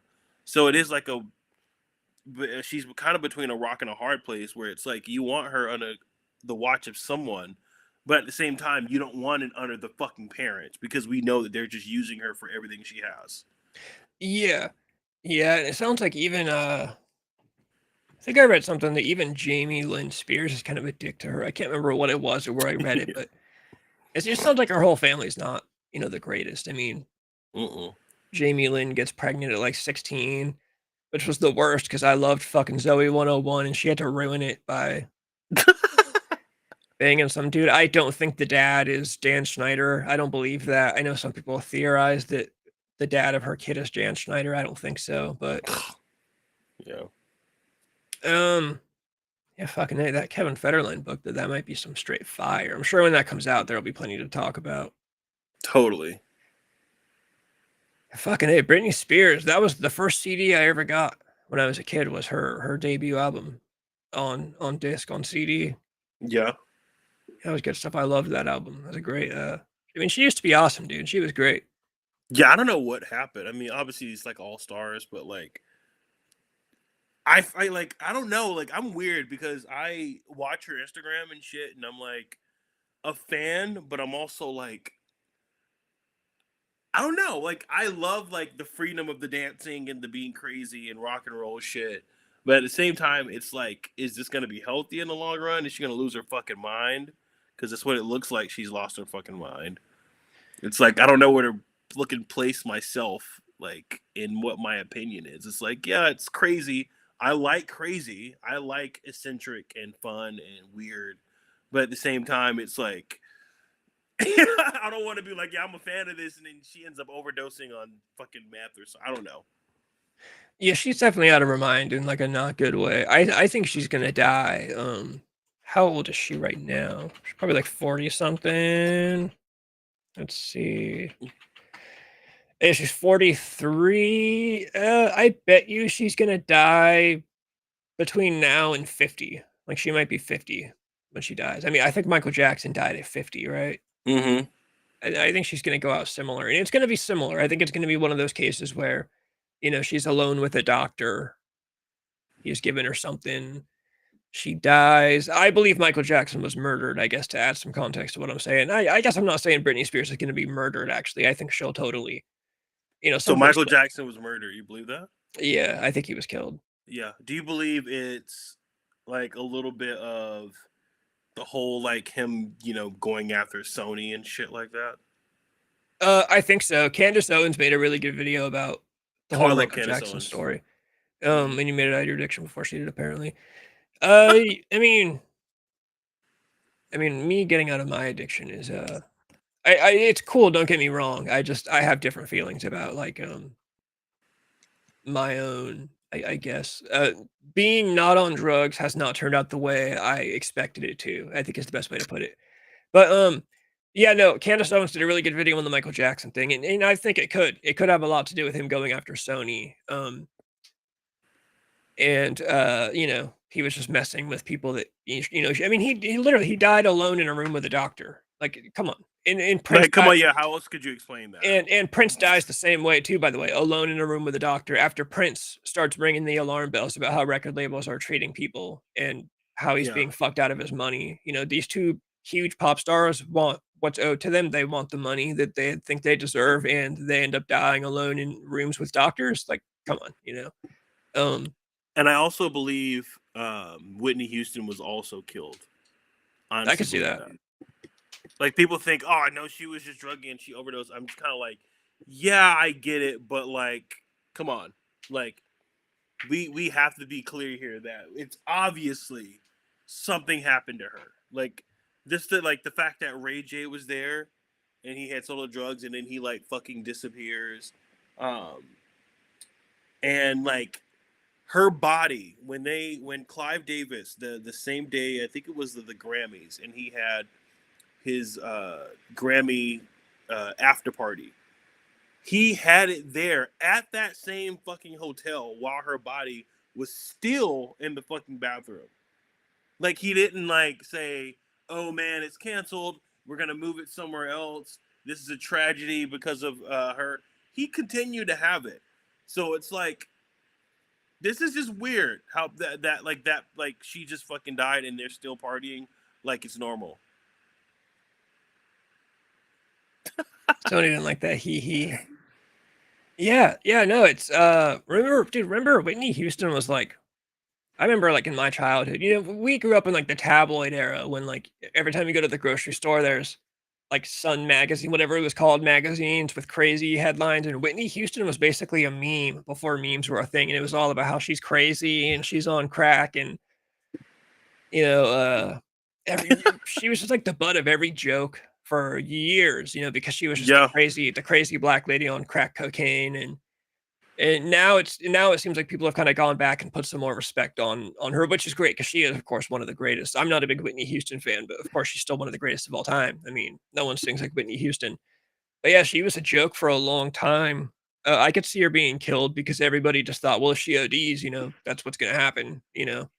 Um, you got to think back then, you could kill people and get away with it too, especially if you're rich and famous. I mean, it's kind of like Vince McMahon. Vince McMahon came from the time when you could, sexually assault somebody and just pay the right people off and nobody would talk about it anymore. But nowadays, you can't do that anymore. Nowadays, there are people, whether you like Candace Owens or not, there are people like her that have millions of followers that will talk about how, this guy got murdered. And so now I think a lot of people think that Michael Jackson was killed. And a lot of people noticed that Prince went out the same way. And, Whitney Houston went out Yeah, in a shady fashion. And what happened to Gloria is it Estefan? I thought it was Esteban. Esteban. I think it's Esteban. Oh, it is Gloria Estefan. What happened to her? How did she die? I actually don't know how she. I didn't even know she was dead, to be honest with you. Let's look this up. Oh no, she is alive. Fizz, are you saying you think she's gonna die in a weird way too? But yeah, I definitely think Britney Spears, she's gonna die, and when she does, it's gonna be shady. I think it's not gonna be like normal. It's gonna be. I think there's gonna be some weird stuff that goes on around it, and it's the general consensus is gonna be that she OD'd. And the unfortunate part about Britney Spears is it's gonna be totally believable. If you told me Britney Spears OD'd tomorrow, I'd be like, oh yeah, of course she did. With Michael Jackson, it was not unbelievable, but he did have that painkiller addiction, so you could kind of see that. Yeah, but a lot of people think it's more than that, though. A lot of people think it's not. It's not just like it's not just like he did the whole pill thing. They believe like he was actually given the wrong meds to kill him. Like Yeah, it wasn't just an overdose. but I just mean as far as like when when certain the powers that be tell us, hey, Michael Jackson overdosed, that's how he died. Like there Yeah, are people out there that would go, oh yeah, well of course he had a drug addiction. Of course, it makes sense. I definitely think the doctor gave him either something weird or too much of something, one but of it's those. just weird that he. I mean, buying. You have to think about it. Buying the Beatles catalog is really fucking dangerous. Especially as like a guy in that industry like him that was becoming way too fucking powerful. Like, I mean, think about like the thing that he said about Sony 2 weeks before his death is really strange. I don't even think it was the Beatles I don't even think him owning their music had anything to do with it. I think it was all Sony. When I mean, like, I think the Beatles, like, I'm not saying that, like, him buying the Beatles, like, as a result of, like, oh, they were going to kill you. It's like, that kind of just added on to a lot of things that Michael Jackson was doing at that time that they were like, we need to get rid of him. I think the final nail in the coffin was that whole Sony debacle. Yeah. That they were like, okay, we got to get rid of this guy. Just give him this because we know he's on pills and blah blah blah. Give him this and keep giving him that, and then he's gonna fucking die. And it's fucking sad. And like you said, Prince, it's like all of the great artists of our day, and not just of our day. Like even think about music has not been the same since Michael, Prince, and Whitney died. Like what other artists are like that you would say would be that level of like fame and talent that are like here right now?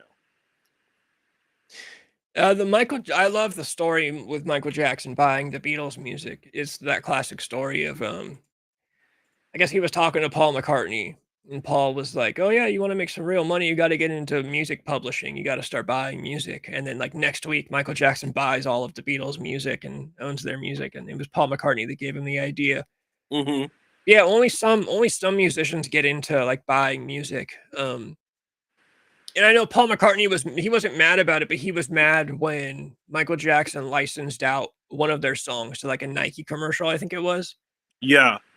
And the Beatles are very big on, as they should be. I think more people should be. I think that's what ruins music. The Beatles and Led Zeppelin are famously known for like they will not license out their music to anybody because it's tacky to have your song being used in a McDonald's commercial.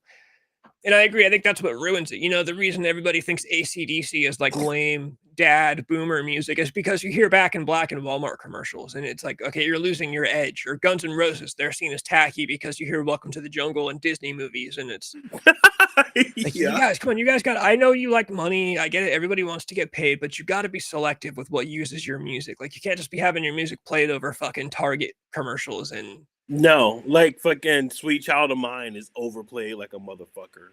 Yeah, I mean, it's basically a meme, especially after as much as I love Step Brothers, but that whole scene in Step Brothers where they're singing "Sweet Child of Mine," it's Yeah. Or fucking Hot Tub Time Machine with Motley Crue, yeah. Home Sweet Home. Like, to me, once you go to that level that you're on a very vanilla comedic or even like a commercial, like, you're no longer cool anymore. Like, it's gone. The Lion King has a documentary about it. I think I think AC/DC was even signed to they were signed to a label that was basically like Walmart. I can't remember exactly. Let me see. What? Yeah, it was like AC/DC Motley was Lou.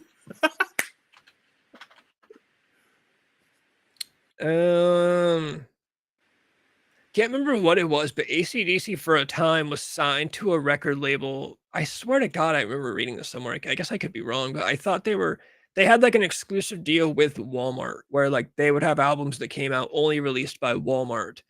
And it was because they were on a record label that was basically signed by or owned by Walmart. I can't remember what it was, but I know they did have some exclusive deal with Walmart. And you know, it's like, I get it. You got to make your money. And especially when you're old and you don't care about being hard and cool anymore like you did when you were younger, but it just bums me It out. started pretty early though for most of those bands. Yeah. Now Disney stole it, never paid royalties. What did Disney steal and never pay royalties to? Let's Was it see if any. was it the Lion King thing you were saying? Because I find it hard to believe that Lion King didn't get their pay.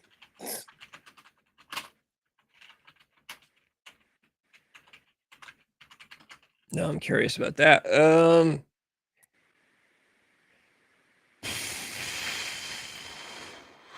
don't know. I'll let Fizz. Fizz, I'll let you say because I can't find anything about it. I guess Hard Cut. Actually, no, not Hard Cut. Speaking of bands like that, Guns N' Roses. We're supposed to get new Guns N' Roses music. Let me find the. I'm totally not interested in that, man. Like, I don't think I am either. There's like one case where I could think of it. Let me see. Yeah, Slash confirms. He says there's so much material at this point. It's a matter of having the discipline to sit down and fucking get into it. You can never plan ahead. Every time we've done that, it falls apart. It's coming. It'll just happen when it happens. What does that mean? I know they put out a new song a little bit ago. It was like It was so bad. cookie cutter and like Yeah, it was bad. it was like, what the fuck? Like, I just think, to me, if you are making millions of dollars and you're like fucking in your 60s, like and you're in a rock, like, releasing new albums is just weird, man. Just change genres because you're no longer edgy, you're no longer cool, you're no longer in the rock and roll community. Like, what could you possibly say like that you haven't said already? And it's just not going to be good because you're like, your whole idea of Guns N' Roses is edginess and kind of like a dark romance, and it's like not there because you're like old, you're fucking married. Like, it just doesn't make sense to me. It's like, I'm so not interested. What could you come out with that's gonna change my life? You know, like fucking Appetite for Destruction, or even Chinese Democracy. You know, Fizz, you're talking about in that song, the lion in the jungle, the mighty jungle, the lion. I love that song. The lion sleeps tonight. yes, Guns N' Did Roses should have gone country. did Absolutely. Disney take that song and not pay for it? Is that I didn't know there's a story about that. Yeah, Guns N' Roses should have gone country. The thing about Guns N' Roses making new music is Axl Rose is right up there with Vince Neil when it comes to guys from the 80s whose voices have completely fallen in terms of quality. Axl is one notch above Vince Neil because Axl at least pronounces words and hits the notes properly. At least, He yeah. just sings it the way that Mickey Mouse would sing it. That's we all know. We all His know low notes are pretty cool. We all know what Axl Rose sounds like nowadays. That's what I was gonna say. The only way I would be down for any new Guns N' Roses is if they write music where Axl sings with his low voice. Because you notice even today when they play "It's So Easy," he's in that song is mostly him singing in his low. So easy.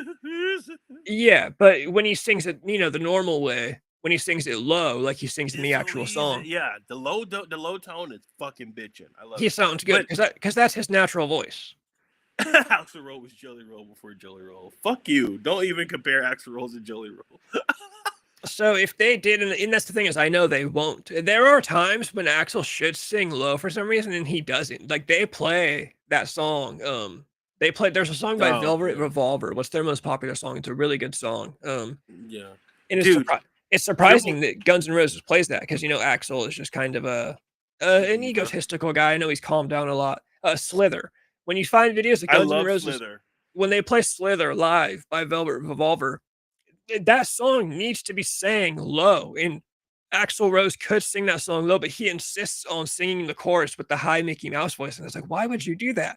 So that alone tells me he's not going to sing a whole new album with his low voice like he should. So, we're going to get the Axl Rose Mickey Mouse voice. And I don't like the Mickey Mouse voice at all. I understand why he does it. He does it to preserve his voice because he can't do the raspy voice anymore because he's older and he's got. But he does. Like when he does that low raspy, like it is pretty good as we were talking about. It's pretty damn good. It's like that's just changed at all. That's his natural voice. That's how he actually sings. Yeah, dude. Triple E is so right though. What do you think about if GNR did like a country kind of like a pop, more of a rock country?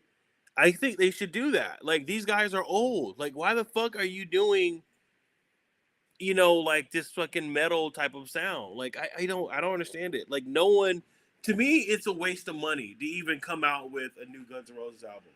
It's kind of like Motley Crue when they came out with Dogs of War. It was like, what the fuck is this?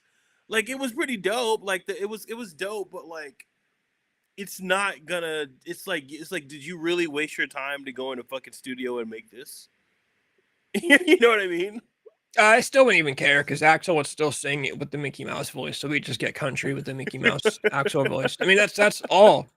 Even if they were going to do a rock album or a country album or whatever, like we're going to get Mickey Mouse Axl Rose. So I don't care. When it comes to recording, I'm sure it's just because.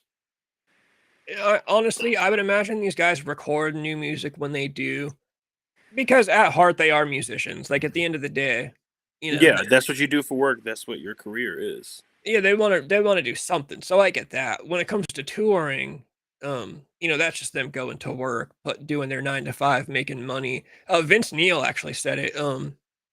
Vince Neil was on Eddie Trunk recently. The whole video's on YouTube. I watched it. And, it is? Yeah. He finally posted it? Eddie Trunk asked him, he said, is Motley going to record? Are you guys going to do another album? I know you just did an EP. Do you think you'll ever do a new album? And Vince, he basically said, I don't know. Maybe we've got one more in us. Maybe we don't. But he made the good point where he said, recording a new album is a whole different thing. He said that's when stuff gets messy because that's when you get into publishing rights and you get into songwriting credits. And he said there's a reason Guns N' Roses has been touring for 10 years now and they've not recorded anything because it's a whole different category of, work going into the studio with 5 other guys and recording an actual album as opposed to just going out and playing the same songs. And anybody, they can do that in their sleep and they can make a ton of money off of it. But I think some guys just get the creative itch. Slash is a musician, Duff is a musician, Axe is a musician. I'm sure, I think guys like that are writing music all the time. Like Slash probably sits on the toilet with his fucking guitar and comes up with riffs. That's just what they do. I'm sure once in a while they want to record it.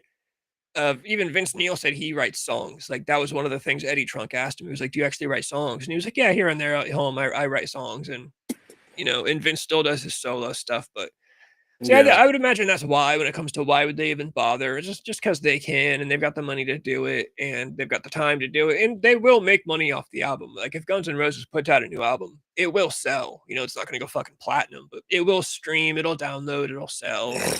People will hate listen, people will, you know, there are... Yeah, I'm definitely gonna still listen to it if they come out with it. That's no doubt about it. Because that's one of my also favorite crazy, bands. like, the fans. I'm always curious about fans that, like... So, like, I know this one girl, and I know her mom, and her mom is a really big fan of Madonna and a really big fan of The Used, which The Used is, like, my favorite band of all time. But, and I also love Madonna, but her mom, she's seen Madonna and The Used within, like, the last 5 years.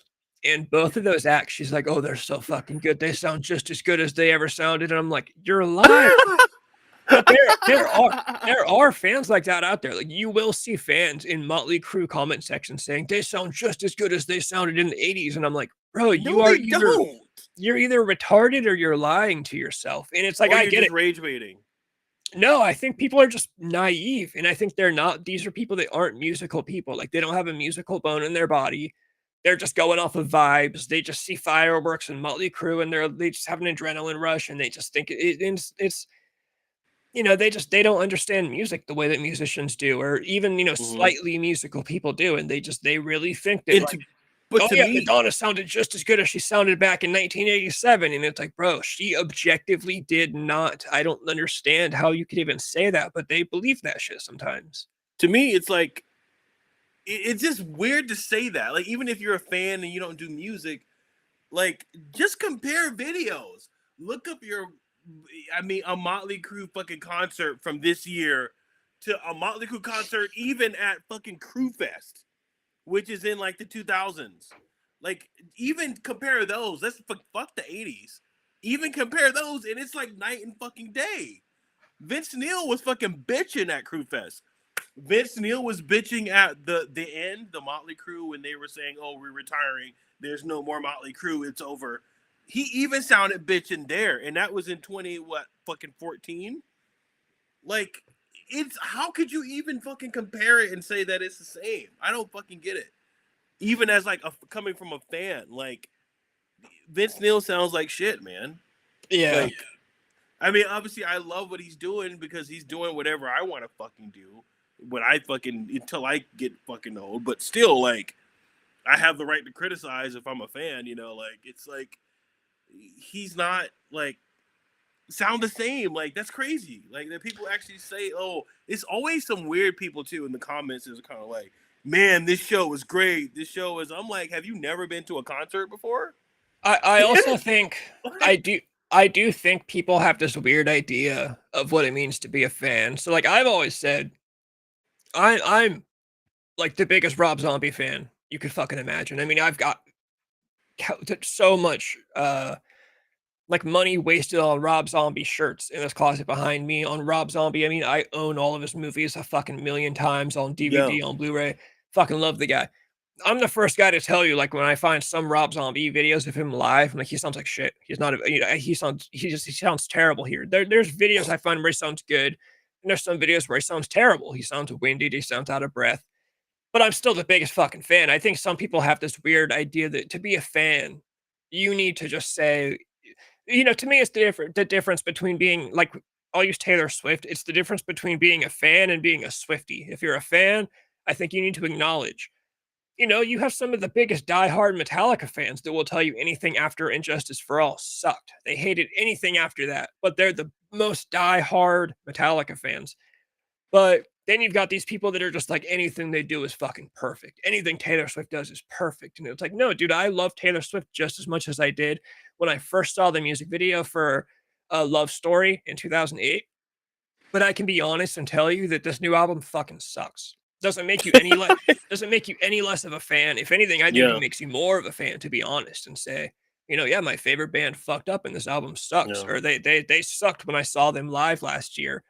And yeah, people just have this weird idea that if you're a fan, you just have to suck dick nonstop. And it's like, no, bro, you can take the shit out of your mouth and be honest about some shit. Like, and also to add to that, like, I hate you know how people say, you know, "Oh, well, you know, you're not on stage." You're not on stage. You can.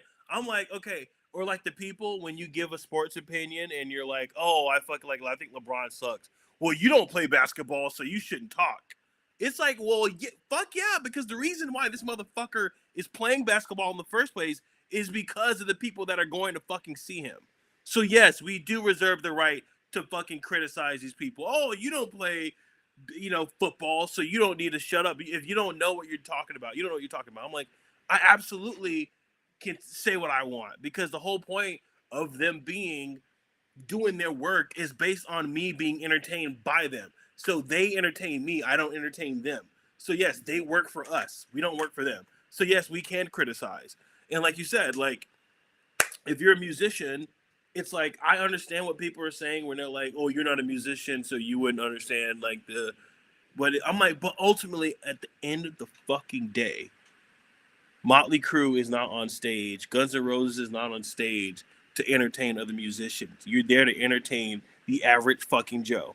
And if the average fucking Joe thinks your show sucks, they have a right to say it because that is who you're fucking entertaining. Yeah, there are definitely those people. Even Rob Zombie borders on that sometimes, and it is annoying when he'll be addressing like critics and he'll say like, even if this critic's never done they've never written a song in their fucking life. I think from Rob Zombie's point of view, so I agree with your point of view for sure. Like that is true. I hate when people say that, oh, but you're not a musician, so you can't critique it. It's like, no, but I'm a fucking music listener. Like I know what good art sounds like, at least to me. Rob Zombie's point of view usually is just like, he'll read like a bad review for his album. He's made this joke before, like on Joe Rogan. He's like, yeah, I'll read a bad review for my album. And then I'll see a picture of the critic, and it's just like this fucking nerd. It's like this fucking nerd who looks like he came out of his mom's basement. I'm like, okay, that I get. Because the stereotype of the critic, right? You think of like Roger Ebert. As much as I love Roger Ebert and I love watching old Roger Ebert movie reviews, Roger Ebert's a fucking short little fat nerd talking about, talking about movies. And then he ended up writing his own movies and they weren't even really that good or that well received. So I understand that, right? Like there are some nerds that it's just like, bro, you're just a shitty critic and you just like talking shit about everything. But yeah, but I also again agree with yours when it's like, you don't have to be a fucking like I don't have to play guitar as good as Slash to acknowledge that some of the music that he's been a part of isn't as good as, whatever. Or I don't have to be a singer to know that Axl doesn't sound very good nowadays. I don't have to be a singer to know that Vince Neil's singing like shit. Doesn't make my Like Fizzle Gig said, I don't know how to fly a helicopter, but if I see one crash to the ground, I know someone fucked up. Yeah. Like but I get what Rob Zombie's saying because I do know, me being a singer and playing bass, I kind of get it. So when someone says like, I think okay, there's two ways of judging, right? There is, oh, this song sucks, and then there is, oh, he's not playing guitar right. That's different because it's like the people like we say that say, oh, Nikki Sixx doesn't play bass. It's like, shut the fuck up. Like, you're not a musician. Like, you don't know what entails or what goes on stage. You don't know what's going on. And it's like that I can understand if you're trying to say if someone like a random Joe or average Joe is saying so and so is the best guitar player ever, it's like you can't say that because you don't actually play guitar. If you say, "Oh, so and so show sucked," it sounded like shit. That's fine. You can say that. Like that's understandable. But if you're gonna judge people's technical skills, you know what I mean? Like that's what I'm like, okay, well, if you don't do that technical thing, you probably don't know what you're talking about. But I know one thing that everyone can judge is if it fucking sucked or not. Because you're gonna know. Yeah. I think there's kind of not necessarily a proper way to critique, but like for example, to take it as like controversial as I can take it, and I try to. I'm not perfect at this, obviously, but I try to Donald Trump, right? Like I said, I'll take it as far as I can when it comes to like the president. I might not like him as a president or some of the decisions that he's making, but I will generally try to avoid saying things like, oh, Donald Trump is a retard or Donald Trump is a loser. Because at the end of the day, the guy's a multi-billionaire and he's the president. And I'm sitting in my bedroom talking on a YouTube channel that has under 1,000 subscribers. So it's, you know, realistically, yeah, I don't have to be a fan of the way the guy's, been president. But at the end of the day, I probably don't have a lot of room to call him stupid or call him a loser because, like, objectively, right, the guy's done far better with his life than I have, regardless of who my parents were, who his parents were. If my parents gave me $1 million, I guarantee you I would not be turning it into $1 billion anytime No. soon. So Yeah, so yeah. yeah, it's almost like there is like kind of proper ways to go about. So yeah, you could say this song sucks, right? I could tell you that Vince Neil's voice doesn't sound great, but I cannot critique, every single note in one of Mick Mars's guitar solos. I mean, I love Mick Mars, so I wouldn't critique it anyways. But I can't shred like Mick Mars, so I can't tell you what he's doing wrong. I think Joe Rogan actually kind of mentions this too, in the Rob Zombie interview. Okay, yeah, this is a good point too. Rob Zombie talks about how when he's making a movie, he'll get notes from the producers or from the executives that'll say like, "Hey, this scene wasn't very good." And Rob will say, "That's the note that I like. If you're going to give me a note that says the scene wasn't good, tell me that." But then he says he gets annoyed when the executives will try to go on and then tell him how to shoot the scene. So then Joe Rogan's like, "Oh, that makes sense. That's like if I'm telling a joke at a show, somebody says that joke sucked. But then don't tell me how to tell the joke. Like, stop right there. Just say, yeah, that song sucked. But it's like, you're not a comedian, so don't try to tell me how to tell the How joke. to do anything. Correct. Yeah, Correct. give me the feedback of saying, hey, that joke sucked. And then I'll take it back and I'll rework it and change it and try to make something that's more appealing to the general audience. But don't tell me how to tell the joke because you're not a comedian. That's kind of where I think the line is. Again, same with Rob Zombie. He's shooting a scene, the Weinstein say, "Hey, the scene in Act 3 sucked," and he'll say, "Okay, cool. Give me that feedback. I'll rework it. But don't tell me where to place the camera when I'm reshooting the scene because you never held a camera in your fucking life." Right. Yeah, pretty much like Fist says. There's many ways of judging. Trust me, get married, you'll find out. That is the loophole. Is that a wife can? There's no wrong way of judging for wives or girlfriends. Yeah. They can just say what they want, and you just have to deal with it, which is fine. That's just kind of one of the rules of the planet. Is that your girl can just criticize and judge however she wants, and you just have to, okay, like you are right. But yeah, no. So I think that's basically it. There's different ways to critique. And yeah, too many people, like we said, too many people like to comment, "Oh, Nikki Sixx isn't even playing bass." Bro, you don't even know what playing bass looks like. It's Like like, yeah. you can tell me you don't like the new music. You can tell me you don't like how they sound nowadays. I get it. Totally, I agree with you. I like how they sounded back in the day too, but I'm not a bass player, so I'm not going to tell you that Nikki's playing the bass wrong.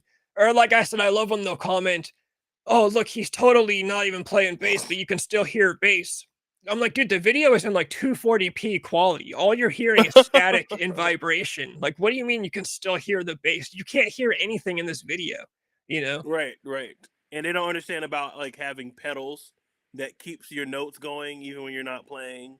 Like they don't like they don't know stuff like that. Yeah, they don't know about reverb pedals and delay pedals. They don't know about, Right. hammer-ons and pull-offs, and they don't know anything. They just want to, "Oh, I saw 4 other comments saying that Nikki's fake playing his bass, so I'm going to leave a comment that says Nikki's fake playing his bass." That's literally all it is. And so yeah, in that's the case where I agree with Rob Zombie, is that it's like a lot of these guys are just like fat nerds in their bedrooms, like just wanting to talk shit on a comment thread, and that's fine. I don't need to take those people seriously. They can say whatever, but Mm-hmm. yeah, I think you know, I'm sure it is funny. We got this news, Guns N' Roses putting out a new album, but then Slash just says it'll just happen when it Happen when it happens. happens. That's why I said, like, what does that mean? Like, does that mean like, I mean, kind of, we will, maybe not. I don't know. I don't know, dude. If I was Slash, I would be so like, I would just, I don't know. I feel like if like Slash, it kind of I don't know if you kind of get this vibe that he's kind of over it at this point when he's on stage. Like, it's just kind of like whatever. To me, Slash has always kind of made me think of a hippie. Like Slash is kind of a hippie kind of dude. I don't necessarily see that he's over it. I just see that he's kind of just like, yeah, I'm just here playing. I'm just here. To me, the most over it guy in rock and roll is Vince Neil. I think he's the most over it. When you look at Vince Neil, like, dude, when you watch that interview with Eddie Trunk that he just did, there's a segment in the show where Eddie Trunk takes call-ins from fans, and every single fan that calls in is like, yeah, Vince, I love you. Vince, what do you got going on? And every time Vince just goes, oh, wow. Oh, cool. Oh, yeah. Oh, thanks, man. Like Vince is, and he's got the ponytail. Vince always has just a lazy ponytail and he's wearing like Oh, shorts and just like a shirt from Walmart. Vince yeah. Neil is, I think, completely over a rock star life. So it's very strange, actually. He tells about, not only did he have a stroke, he's apparently had 4 strokes in recent years. Yeah. Uh, Yeah. he divulged all that. So it's crazy how, he tells the story about how his doctor said, "Hey, you might never get back on stage." And he's like, fuck you. I thought Vince Yeah. Neil would have been like, "Oh, finally, I got an excuse to quit getting on stage. I'm done. Like, I'm gonna go home." But for some reason, he was like, "No, I told the doctor, fuck you. I'm gonna get back on stage." And I'm like, Vince, it looks like you hate being on stage. Like, you won't even lose weight to get back on. You won't even do some sit-ups. I Yeah. don't. But I kind of get it because I remember like you think about like we both been in bands, right? So it's like, could you imagine those same songs they're doing for over 40 fucking years? I mean, I would get like, God damn it, dude. I mean, obviously you're getting paid good money, but it's like, fuck, like the same shit I'm like singing over and over again. Like, is there anything brand new in my life that's I don't know. I just think like I don't know, man. Like it's I'm trying to put myself in their shoes, which I know it's insane, but like if I was Slash, if I was Vince Neil, like I can kind of see why Vince Neil is kind of like, yeah, man, like sure. Dude, It's like what's the deal? Like why do I care about singing Livewire anymore when I live in a fucking ranch in fucking Tennessee? oh, dude, for 100%. There's a so, and this is back in 2005. You can find this on YouTube. VH1 did this little episode. It's like a 1 hour special. It's called "Resurrecting Motley Crue." Yeah, I seen that one. Yeah, Yeah, yeah, and obviously the whole thing is fake. You can tell there's just clearly. they do the hidden camera thing. But yeah, so just anyone else that watches, it's just basically all about when Motley Crue got back together in 2005. Hmm. The whole thing is bullshit because the way that the record label's like, yeah, we're booking this whole tour, but we're not even sure if the band's getting back together yet. Like, yeah, right, you booked the whole Yeah, tour sure. without talking to Motley Crue. But there's a part in that where during the first meeting, when the record label's meeting with Motley Crue, trying to convince them to get back together, Tommy Lee in 2005 says, I'm not real excited about playing the same old songs we've been playing since the 80s. So now think about 2025, 20 years later, Tommy Lee still playing the same old songs since the, see, You know you what I know, think? I honestly think when people disagree with me about this, but 2015 when they did the whole the end and like when they retired, I honestly thought that was it. I knew like honestly believed that they were done. Like they were like no more of this. I think what the Motley thing happened is the Dirt. When the Dirt came out in 2019, I think it was kind of like in a way it forced them out of retirement yeah. because all the younger people are like, "Fuck, man! Like I wish I would have grew up in the '80s. I wish I would have got to see Motley Crue, blah blah blah." And they kind of came out. So I think when they did the stadium tour, like it was actually pretty cool. Like even though I was kind of like, eh, it was cool. Like it kind of felt fresh. It kind of felt new. I think it's over now. I think that whole like the Dirt kind of uh after effect is gone because I look at videos of them now and it's not I don't feel that energy that I felt when they did the stadium tour when they did it with Poison and shit and everybody was like losing their mind like oh fuck Motley Crue is back, you know, the guys from the Dirt are doing, a tour and now younger people are being able to see it. It's kind of like I just don't give a shit anymore. Like I was literally in Vegas like I would say like 2-3 weeks ago, while they were having, they're having their kind of like MGM Park thing in Vegas where they have like a residency, and like I could have gone, and I just don't fucking want to go. Like that's insane. Like I just don't want to go. Like I don't want to like. I don't know, man. I don't know. It's definitely true. The Dirt kind of brought this little revival. I remember when the Dirt came out, I was me and my ex-girlfriend Calamity Jane, we were living at my dealer's house in her spare bedroom. We had a chick dealer and she had a spare bedroom in her You want to house see my house fizzle gig since you think I'm traveling? that we lived in. And oh yeah, traveling. I was traveling at this time in my life actually, Fizz. Yeah. Well, living at a dealer's house.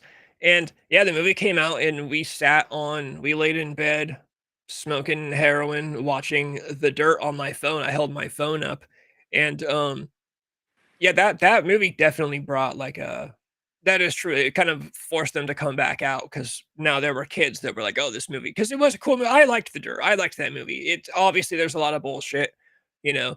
Um, Doc McGee talks about how he never actually met Nikki's mom. You know that whole scene where Doc brings Nikki's mom to visit on Christmas, and that's how he gets fired.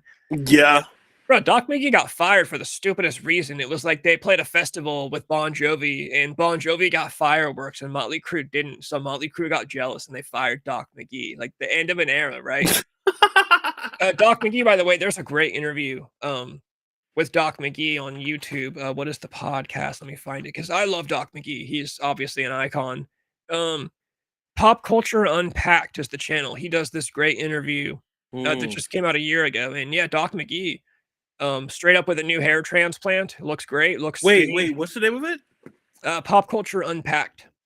Um, That's the channel. The video is called Doc McGee breaking Bon Jovi, Motley Crue, and Kiss. what the fuck? I didn't see this. It's an hour and 22 minutes. Yeah, really, really good. He's a really smart dude. How do I like? I don't see the. I mean, just look up on YouTube Doc McGee interview. You mean from X5? Yeah. Okay, The X5 from podcast or whatever. The channel is just called Pop Culture Unpacked. Yeah, you see what I mean? Like dude, obviously I know you're joking, bro. Yeah, dude, Fizz. But no, so just a little bit so everyone can know. I own an apartment in LA. I own an apartment in New York, and I own a house in Greensboro, North Carolina. So Fizz that's the what. resident. If you want to know about why I'm like always in hotels or traveling, it's fucking fun instead of staying in one place.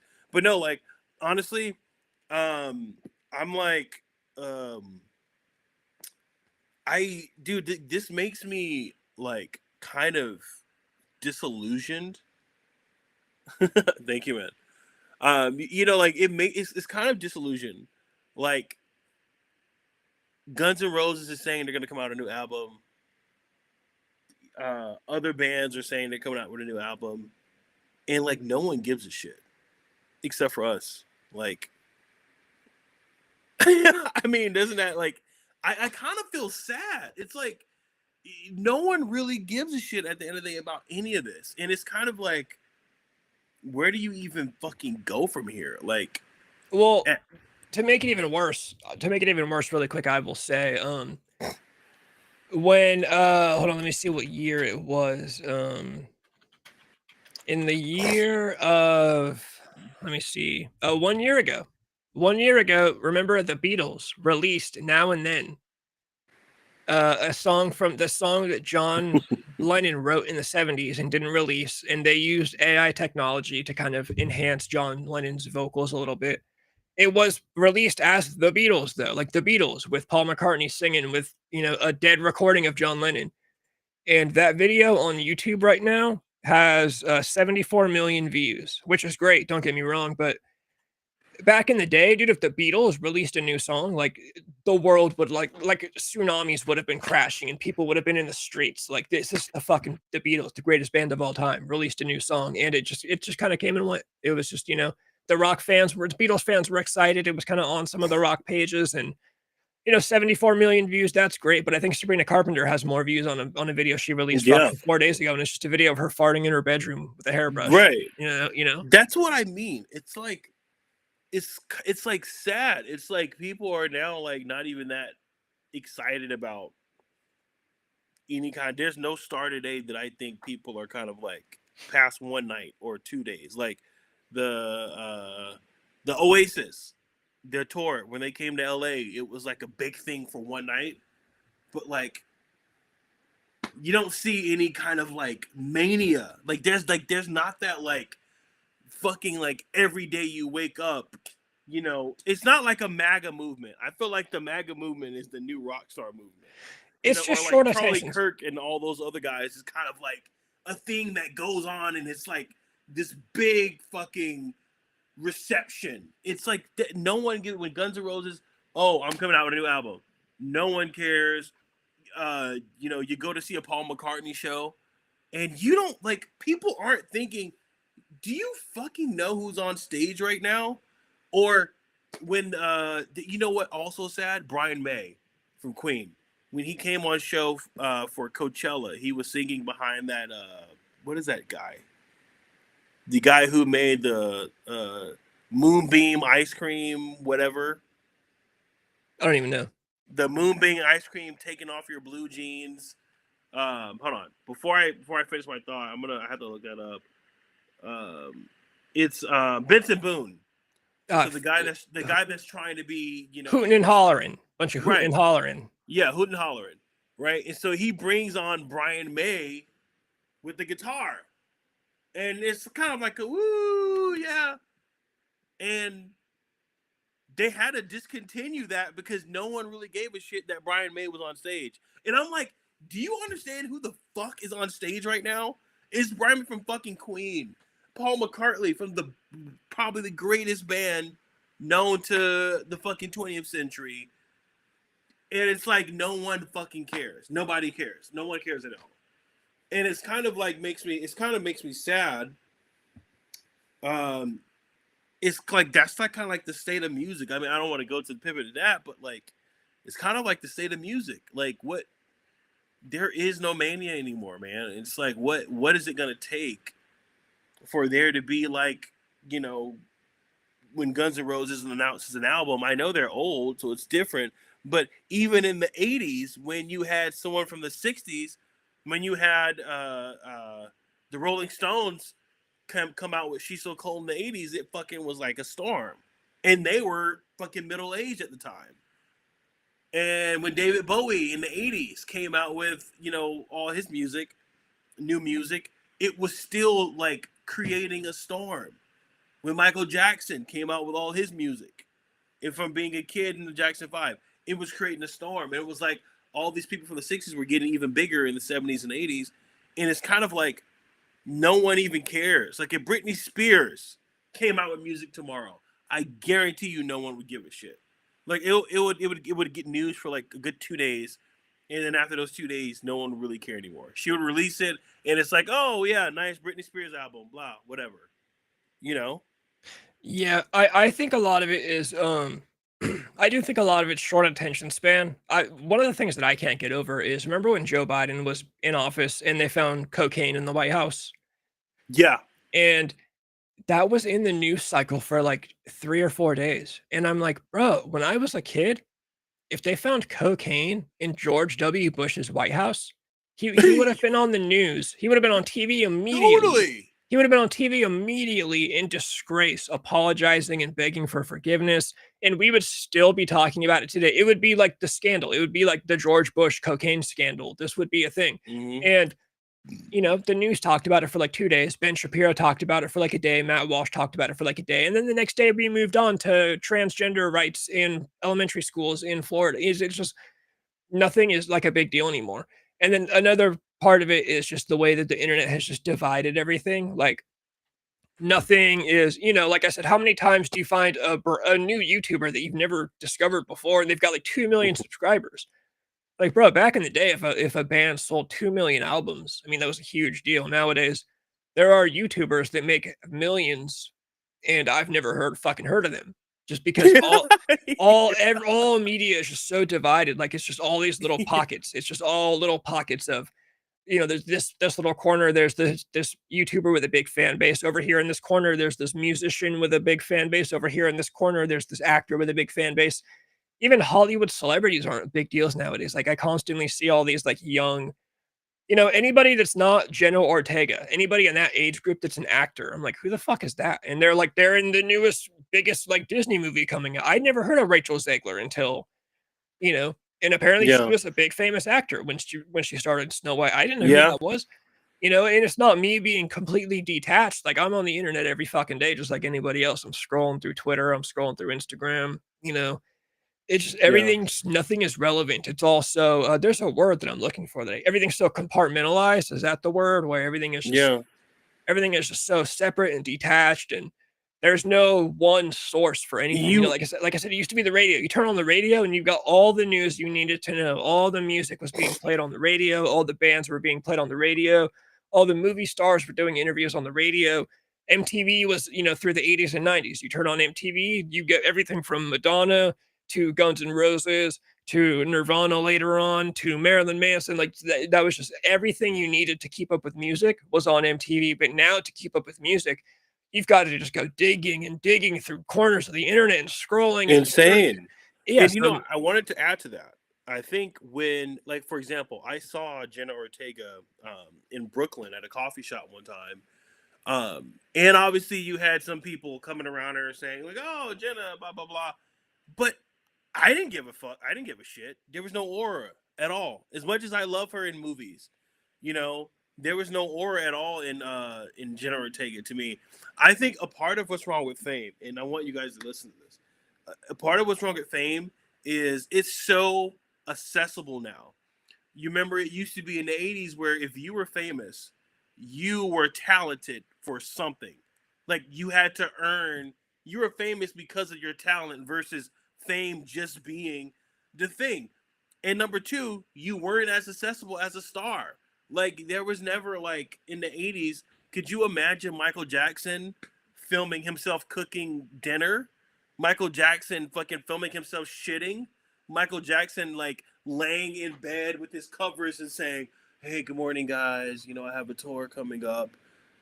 Like, you could imagine that. Could you imagine, you know, fucking Motley Crue sniffing coke online, like live, or fucking, you know, fucking different girls and like posting it on Twitter, like all this shit that we hear about these people were done in secret.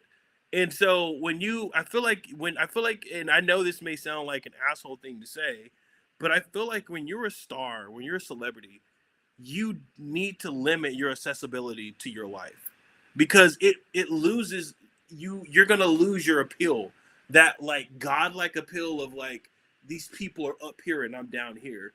Like, I know it's like kind of fucked up to say that, but that's the reason why we wanted to go see these great movies. This is the reason why we, you know, love to watch TMZ or love to watch all these things, is because we saw these people as, you know, up here. Like, it's unattainable, they're unaccessible, and it's very, you know,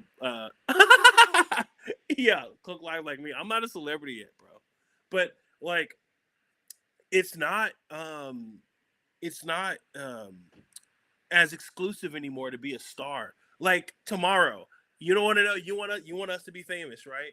I can fucking, I don't know, take a knife and slash my wrist right now on live, and then you clip that, and then you post it on TikTok, you post it on Instagram, and then you boost it, and I guarantee you by tomorrow, this show would be fucking a worldwide success right now. But well, you have to probably get banned, shit. Huh? Well, they probably get banned for like posting violence. Well, banned, but I'm saying like, eventually you do it on Twitter, it wouldn't be bad. But eventually people will kind of come around and say, okay. Or if you just came out and said the fucking N-word and I'm screaming at you and we're arguing back and forth, that's going to go live. That's the new shock jock thing. But the thing is, like, no one's going to really give a shit if you come out with a movie because, hey, dude, we saw you in your bathroom taking a shit.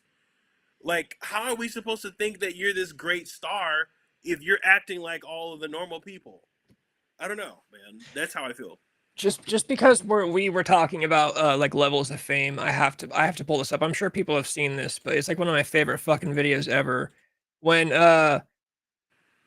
When Michael Jackson was so famous that he couldn't go grocery shopping without being bombarded by people, so he hired fake shoppers to act like normal people while he pretended to go grocery shopping. I said on one of my interviews, it's my dream to go in a supermarket and just shop and be like everybody else and put things in a basket, because I can't do it. Because when I try to do it, people crowd around you. They want There's no one that famous. They want you to sign things and take pictures. That's why I love disguises so much. I could sit on a bench at Disneyland and see what people really do and talk about. But when they see it's Michael Jackson, they change. I don't see the real thing. It's so I want to see the real world, what it's really like, and it's very difficult. So a good friend of mine who owns this mall, he had them close the whole shopping mall, and he had people in there that I knew pretending as if they were shopping, so it felt like, it was a real environment.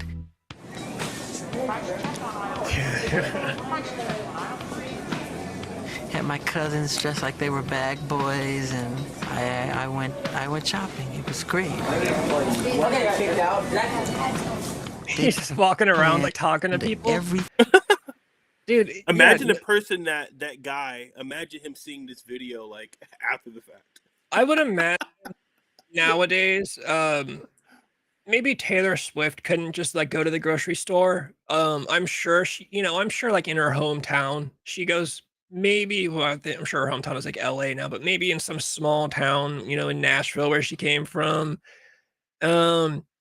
Maybe Sabrina Carpenter. I would think Jenna Ortega would get hassled. And I mean, we do. Well, see she videos. didn't. There are videos of celebrities when they go out, and we still see them get hassled by like paparazzi. Like, you still see clips of like Justin Bieber going out and getting hassled by paparazzi. But I believe they're higher. This whole fucking Justin Bieber reacting like, what the fuck, man? I'm just trying to live. Like, fuck off. You're hiring them. I believe Justin Bieber is completely hiring them. A lot of these people hire these people, in order to get a reaction. Like, that's what's going on. I think when it comes to Michael Jackson, like Michael Jackson really couldn't. I mean, he'd like go to a hotel and people would camp out outside the hotel. Like that, his level of fame was crazy. I mean, the Beatles literally had to stop playing live because they couldn't hear themselves over the screaming girls. Like there was not technology. There were no in-ear monitors. The technology did not exist for them to hear themselves live. And Sinatra was that kind of the Beatles before the Beatles, to be honest. Yeah. But no, Michael Jackson was so famous that I forgot what game he walked in. A game at I think it was for the Lakers, and the game had to stop. They had to pause the game because of how important Michael Jackson was. Everyone's fucking screaming and going fucking mad. So it's like, what person today could you name where you don't feel like, if I saw, Taylor Swift or any of these new artists live, I would like, oh, she's hot, but I wouldn't give a fuck to fucking lose my mind over it. I don't know. It's just, they're just too normal. Like, I understand that that's a positive because obviously they are normal. They are humans.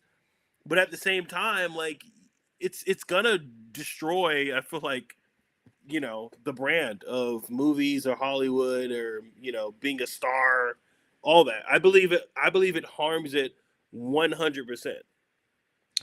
Fizz, I think I mentioned this before. Yeah, you talked about it used to be what you produce. Now is you just exist. I think there's always been a trade-off. Yes. Nowadays there's like a trade-off of like if I'm a hot chick, right? If I'm just like a pretty girl, the trade-off now is instead of a lot of these influencers, instead of them producing any kind of art, they trade privacy. So it's like I'll have my phone camera on me 24/7. I'll tell you my thoughts while I'm in the bathroom. I'll tell you my thoughts while I'm out with my friends. I'll tell you my thoughts while I'm, doing whatever. It kind of like, I think of like Jersey Shore, right? Like nobody who was on Jersey Shore did anything worth being famous for, but they had a camera in their room at all times. So people got to know them or, know them personally. Same with like the real world kind of created that. Like nobody on the real world ever did anything of note, but it's because they traded their privacy for for the fame. Whereas it used to be you need to provide some kind of art if you want to become famous. To me, that's art is like the difference between, me and Mark have talked about this. Why do we think it's okay when Motley Crue bangs out 1,000 chicks, but it's not cool when Bonnie Blue bangs out 1,000 dudes? We're like, well, it's the art. Bonnie Blue's not producing any kind of art. She's literally just fucking 1,000 dudes. Motley Crue is creating some of the greatest music of all time while also banging out 1,000 chicks, and that makes the difference. But yeah, I think I totally agree with that. It used to be about what you produce. Now it's just you can exist. I mean, look at Kim Kardashian. I mean, for being a slut. whole story is creepy enough as it is, with her mom helping her like sell that sex tape of her and Ray J to get her famous. But yeah, she literally just exists. She doesn't do anything of note. I mean, now she's doing things. Have you guys seen those new underwear? I think Annie actually sent me this. The underwear she The like is it? Skims, right? Yeah, with the bush on them. Yes. It's yeah. She released. They look like it looks to me. It looks like a thong. When I saw it, I thought it was a Did thong. you look up a picture or put the picture on the screen or? Yeah, let me see. Like that's so weird. Like that's so lame. Like these fucking people are fucking nerdy fucking assholes. Like stupid people, dude. Like what the fuck? Like, or like her sister trying to be a pop star now. Have you seen that? Trying to put out new music. Yeah, I did, and she's doing the whole kind of generic, whispery, apathetic singer thing. Yeah, Fizz, you got to get yourself a pair of these. It's a thong with like a bush built on the front of them, and I just oh great, there's my email address. Don't It's look. like why can't a girl just grow out their own bushes? Like the fuck. Yeah, like does anybody really have a problem growing bush? I think that's one problem that nobody has. Like even people that like are bald can grow bush. Like what and who wants bush? Like what is this, the fucking 70s? I don't know about I mean, I don't know. I don't want to get too graphic here, but I thought we were over the days of like bush on girls. I don't know. I think it's kind of just like a publicity thing. Yeah. Also, I they don't know. say Is she trying to be edgy or? I think they're just publicity. People will buy them as a joke. People have been saying there's articles saying they're already sold out, which I learned recently. Most things don't actually sell out. They fake sellouts because it makes them more sought after. So like a lot of makeup Idiocracy is a real movie. It's a real life. brands and clothing brands, they'll release something like the Sydney Sweeney jeans from American Eagle. Those came out and they claimed they sold out in like 24 hours. But there's a show I listened to where they were saying, they could be sold out, but the brands will do that. They'll sell a certain amount and then they'll stop selling them. They're not actually sold out, but they will fake a sellout and then they'll release more like a month later and people will go crazy for them because they don't want them to sell out again. Ooh. Fizz pays hundreds of dollars to get waxed and spends hundreds of dollars on the underwear with a bush. Yeah, that is the thing, is that the Kardashians are really big on like laser hair removal because they're Armenian or whatever, I think. And yeah, and they've said this. They've said like, oh, being Armenian, I fucking love my laser hair removal procedures. And I don't know. The Kardashians are a weird. There will be the history books in like 100 years. We'll have a long section for the Kardashians, and it will be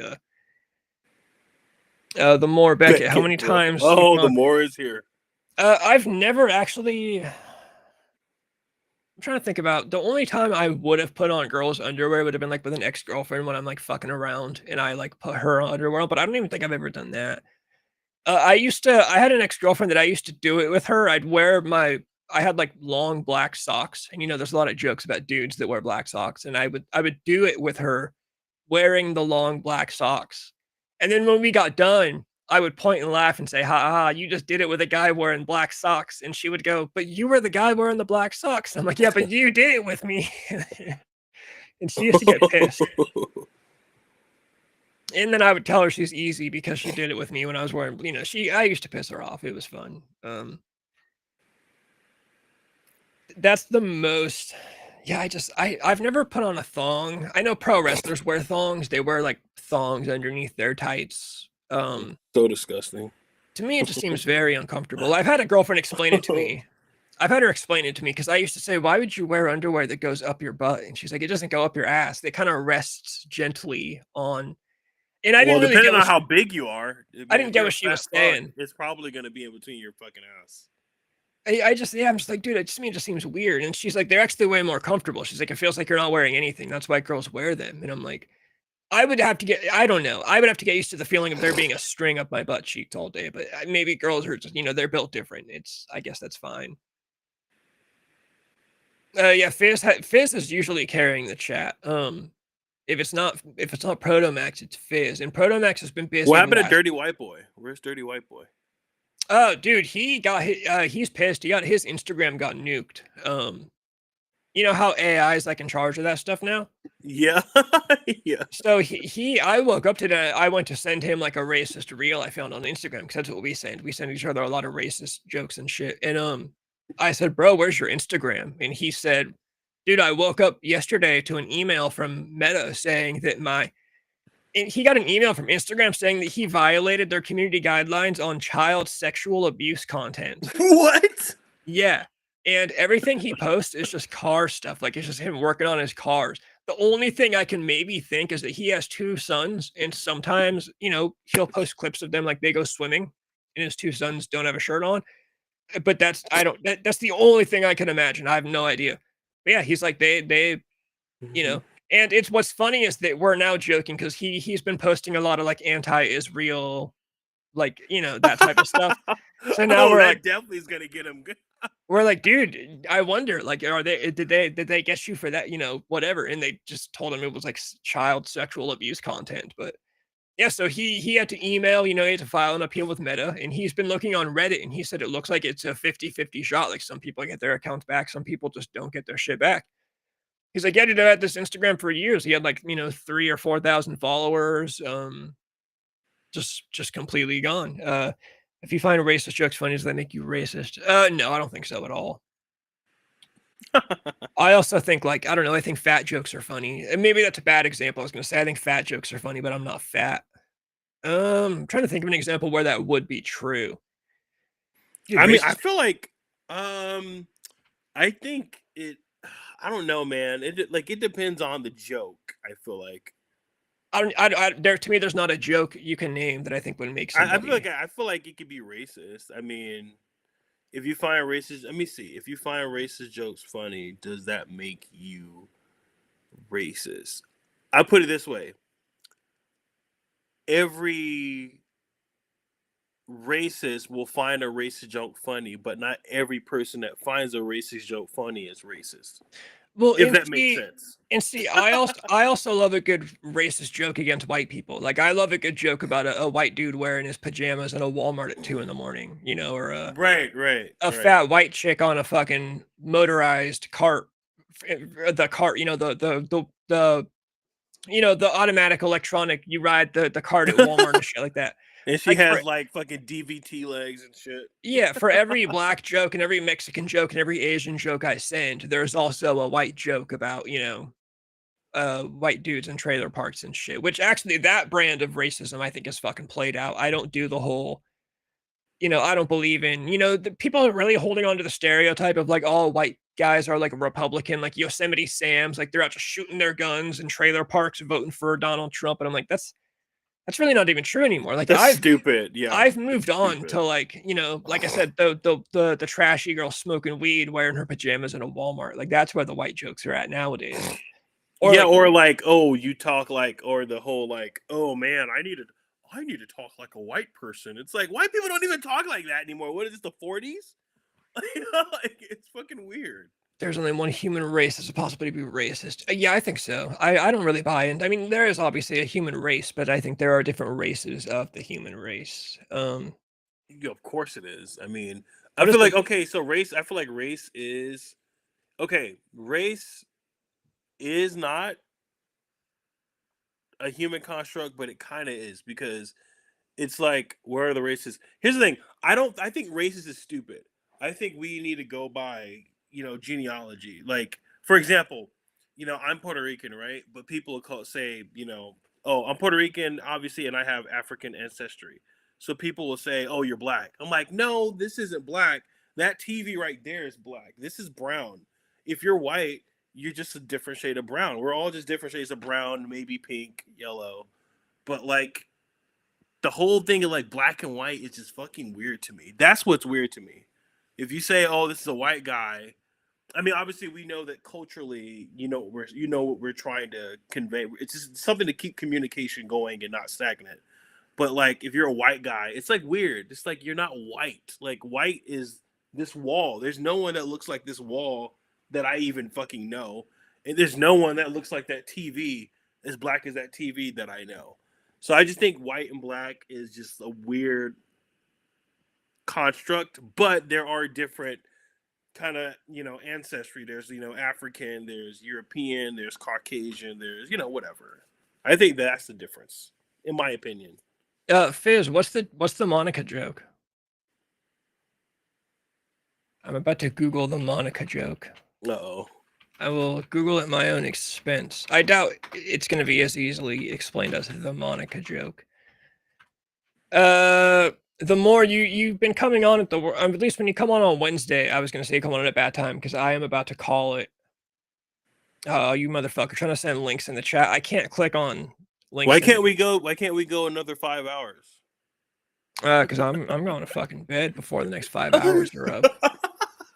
I usually, just because when I do live streams, I like to, they're uploaded as soon as we're done. So doing anything over like 2.5 hours just sounds ridiculous. I've been lurking an hour. I thought you might be around because I saw one Twitch viewer that was on. Oh, we're on Twitch too? I didn't know that.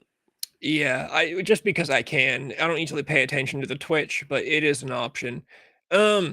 One of these days I do want to do an all-night stream, though. That has been a thought of mine, like just fucking streaming from yeah, like 7 or 8 p.m. Whether I do that by myself or do it with someone, it's been a thought of mine.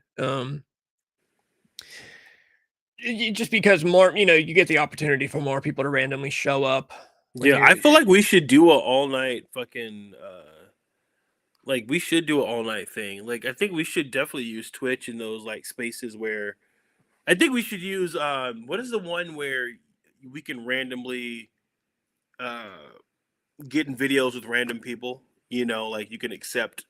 I've always wanted to do that, but that's risky while you're streaming on YouTube because you might come across Gypsy Crusader and he might start calling us. Gypsy Crusader is fucking insane. The guy with the clown makeup, right? Yeah, that guy's fucking What hilarious. A crazy person. He is fucking crazy. But yeah, that's I've thought about that too, doing like chat roulette stuff. There's a website called like Monkey App now. That's where people do it, and it's like I said, it's just risky. Like if we were live on YouTube and he popped up, we'd get banned immediately. He literally. But it would be funny as fuck. I mean, he streams on his live stream is on a website called Goyim TV. Like which is basically a neo-Nazi website. So pretty much his Twitter is insane. That's where you have to be to exist. So yeah, to be live streaming on YouTube and doing some chat roulette shit, that'd be risky. And also when I was 16 in high school, me and my friends would go on Omegle and show people our dicks, and we're 16. So like we'd be getting underage dick on the YouTube channel, and it just wouldn't work out.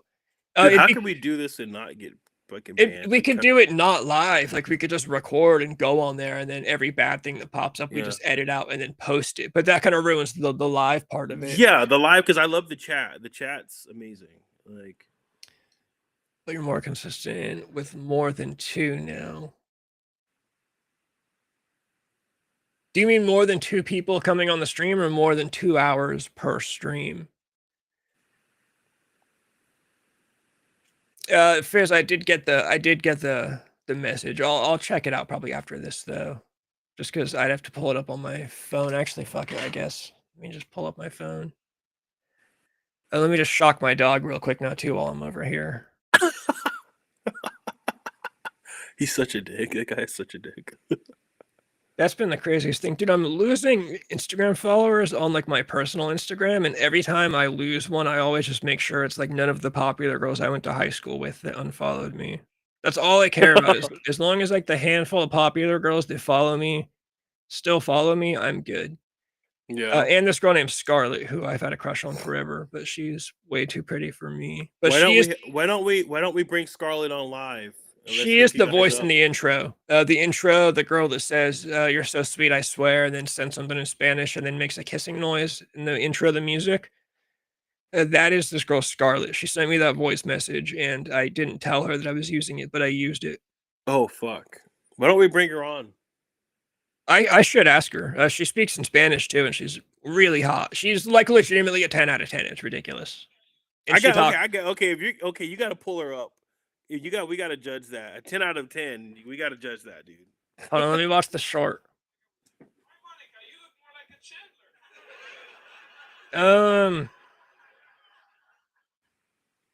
Fizz, this is way too long to sit here and watch, and I don't want to pull it up on the stream just because it seems like it's going to be a racist joke, which I'm totally down for.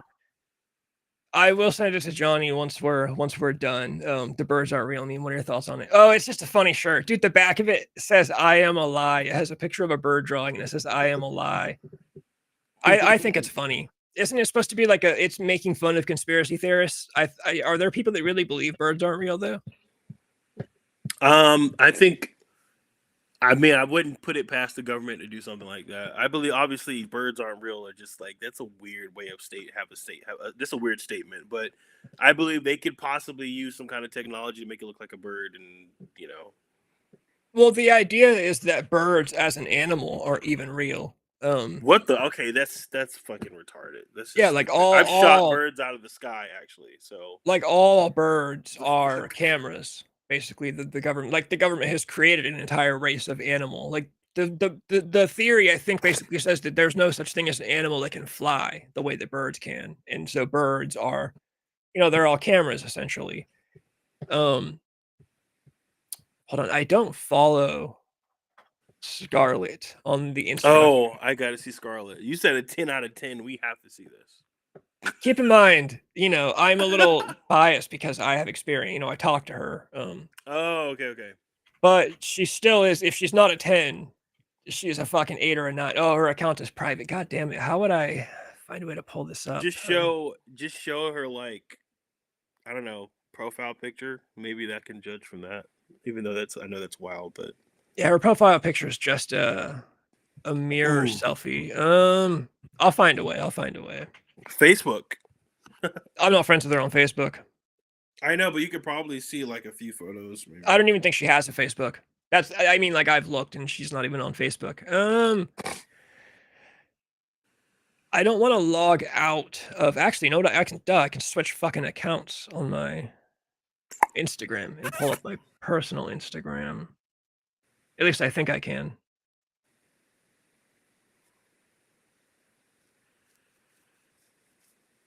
Why is this impossible on a PC? Like on your phone, you can just click on the Instagram and you can change what account you're logged into. But then when I try to do it on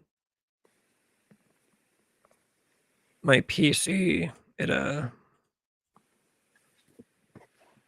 right.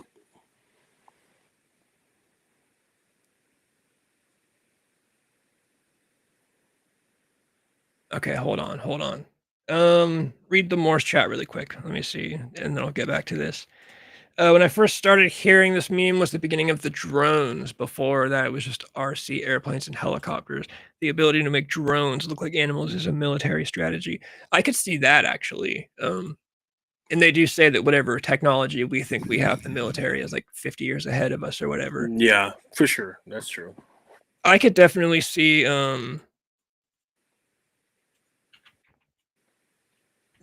that being like, yeah, like you said, strategy or whatever. I just don't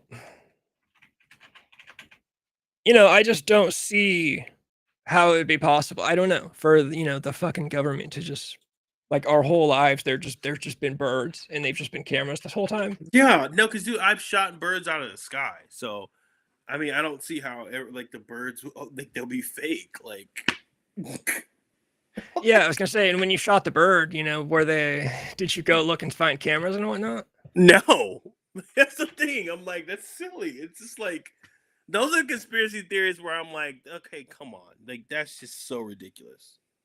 Okay, I really never thought we would end up pulling up girls that I talked to on this, but I'm logged in. I'm on her Instagram.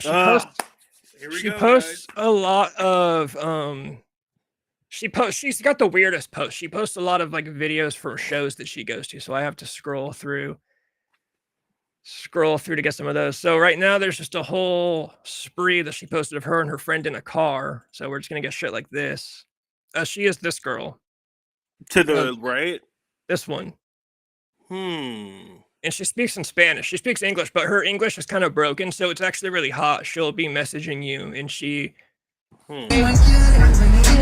Should I request her on Instagram? No, you leave her the fuck alone. So she says these really like adorable little things in like not broken English, but like the translation is sometimes off, and so she kind of sounds like an old lady, like the way she talks. Like she'll just. Well, she's very. I think I Oh, think okay. she has a boyfriend now. She might have recently gotten a boyfriend, which is a Yeah, bummer. doesn't But matter. she's like me and her talk, and she's tried to tell me, that we should hang out and blah blah blah. She lives like 6 hours away, but she claims she has like a family member that is closer to me. Yeah, dude, I give her a solid 8. A dude, she's solid just 8. she's just awesome. Because I mean the makeup. That's what I want to. I mean the makeup's obviously, but I just want to see like. But I give her an 8 out of 8. She is fucking hot. I give you that. That is like. I'm Wow. telling you, yes, she is the voice. She is the girl's voice in the intro of the stream, and she does not know it. But if I told her, she would think it's funny. She would, Mm.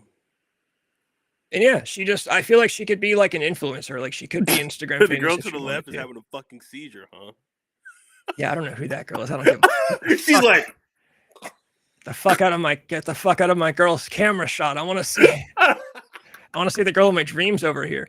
This is the girl, like if I popped off on YouTube and made a shit ton of money, like this is the girl I would hit up and I would say, yeah, we've been talking for a long time, but now that I have 1 million subs and I got $1 million, Dude, I you know think what I say? I say just fucking request her and message her, dude, and say, "Come on." I don't And have to. I surprise mean, her. I don't have to. You mean like try to get her on the stream? Yeah, get her on the stream and then surprise her with the opening, like, and she's gonna be like, "What? That voice sounds familiar," you know? Well, she would know it's her immediately. I don't know what the fuck we would talk about. Would I just say, what's it like being a hot Mexican girl that looks like a white girl? Yeah, that's exactly what you would talk about. She has a kid too, by the way. That is kind of a wrench in my giddy up. I don't usually do Fuck. girls. I don't usually do girls with Yeah. I don't usually do girls with kids, but Yeah, because then you gotta dude, deal with the I baby would. daddy. This would be a rare Oh exception. wow. This would be a rare exception where I'm like, all right, we're gonna go for the girl with a fucking kid. Oh wow. Oh wow. Okay. That's what I'm Okay, now saying, she dude. moved up to a 9 now. Holy shit. That's what I'm saying, dude. Fuck. Let me try to find another one. That's- I want to keep scrolling across because I'm trying to make sure I Make a don't mistake pull and up. like. Dude, that okay, so when you show me her body, that is insane. That is fat as fuck. I'm speaking really loud right now. I hope people aren't just my girlfriend isn't disturbed. My girlfriend's like right on the outside of the door. I'm like, what? She's like, what the fuck are you talking about? Dude, I'm telling you, dude. And I met That's this girl. insane. Like, whoa. So I started talking to her on the original Disco Acid Cult page, which was just the Charles Manson. Dude, look at this shit. This shit's fucking ridiculous, dude. This is the worst thing I've ever done on this stream, but Dude, that's ridiculous. Like, that's fun, dude. That's fun. That's okay. fun. So I saw we met on the original Disco Acid Holy Cult fuck. Instagram. Yeah. And, it's not like I picked the random real one. Johnny, let's drop in Disco Acid Cult TV podcast link and invite surprise this guy. Natty Beckett. So on the original Disco Acid Cult Instagram, just Charles Manson true crime stuff. I think she followed the page. She's into some some cool like dark stuff. She's into some cool stuff like that. She followed the page, and one day I just I looked at her page and was like, oh, I got to fucking message the girl. It sucks when you have a page that's like a true crime page and you want to hit on girls because you're like, hey, it's the It was super admin for famous the too. I like this it. is the admin for the Charles Manson page. I'm coming to spit some game at you, And the more I do have to do a Manson theme stream at some point.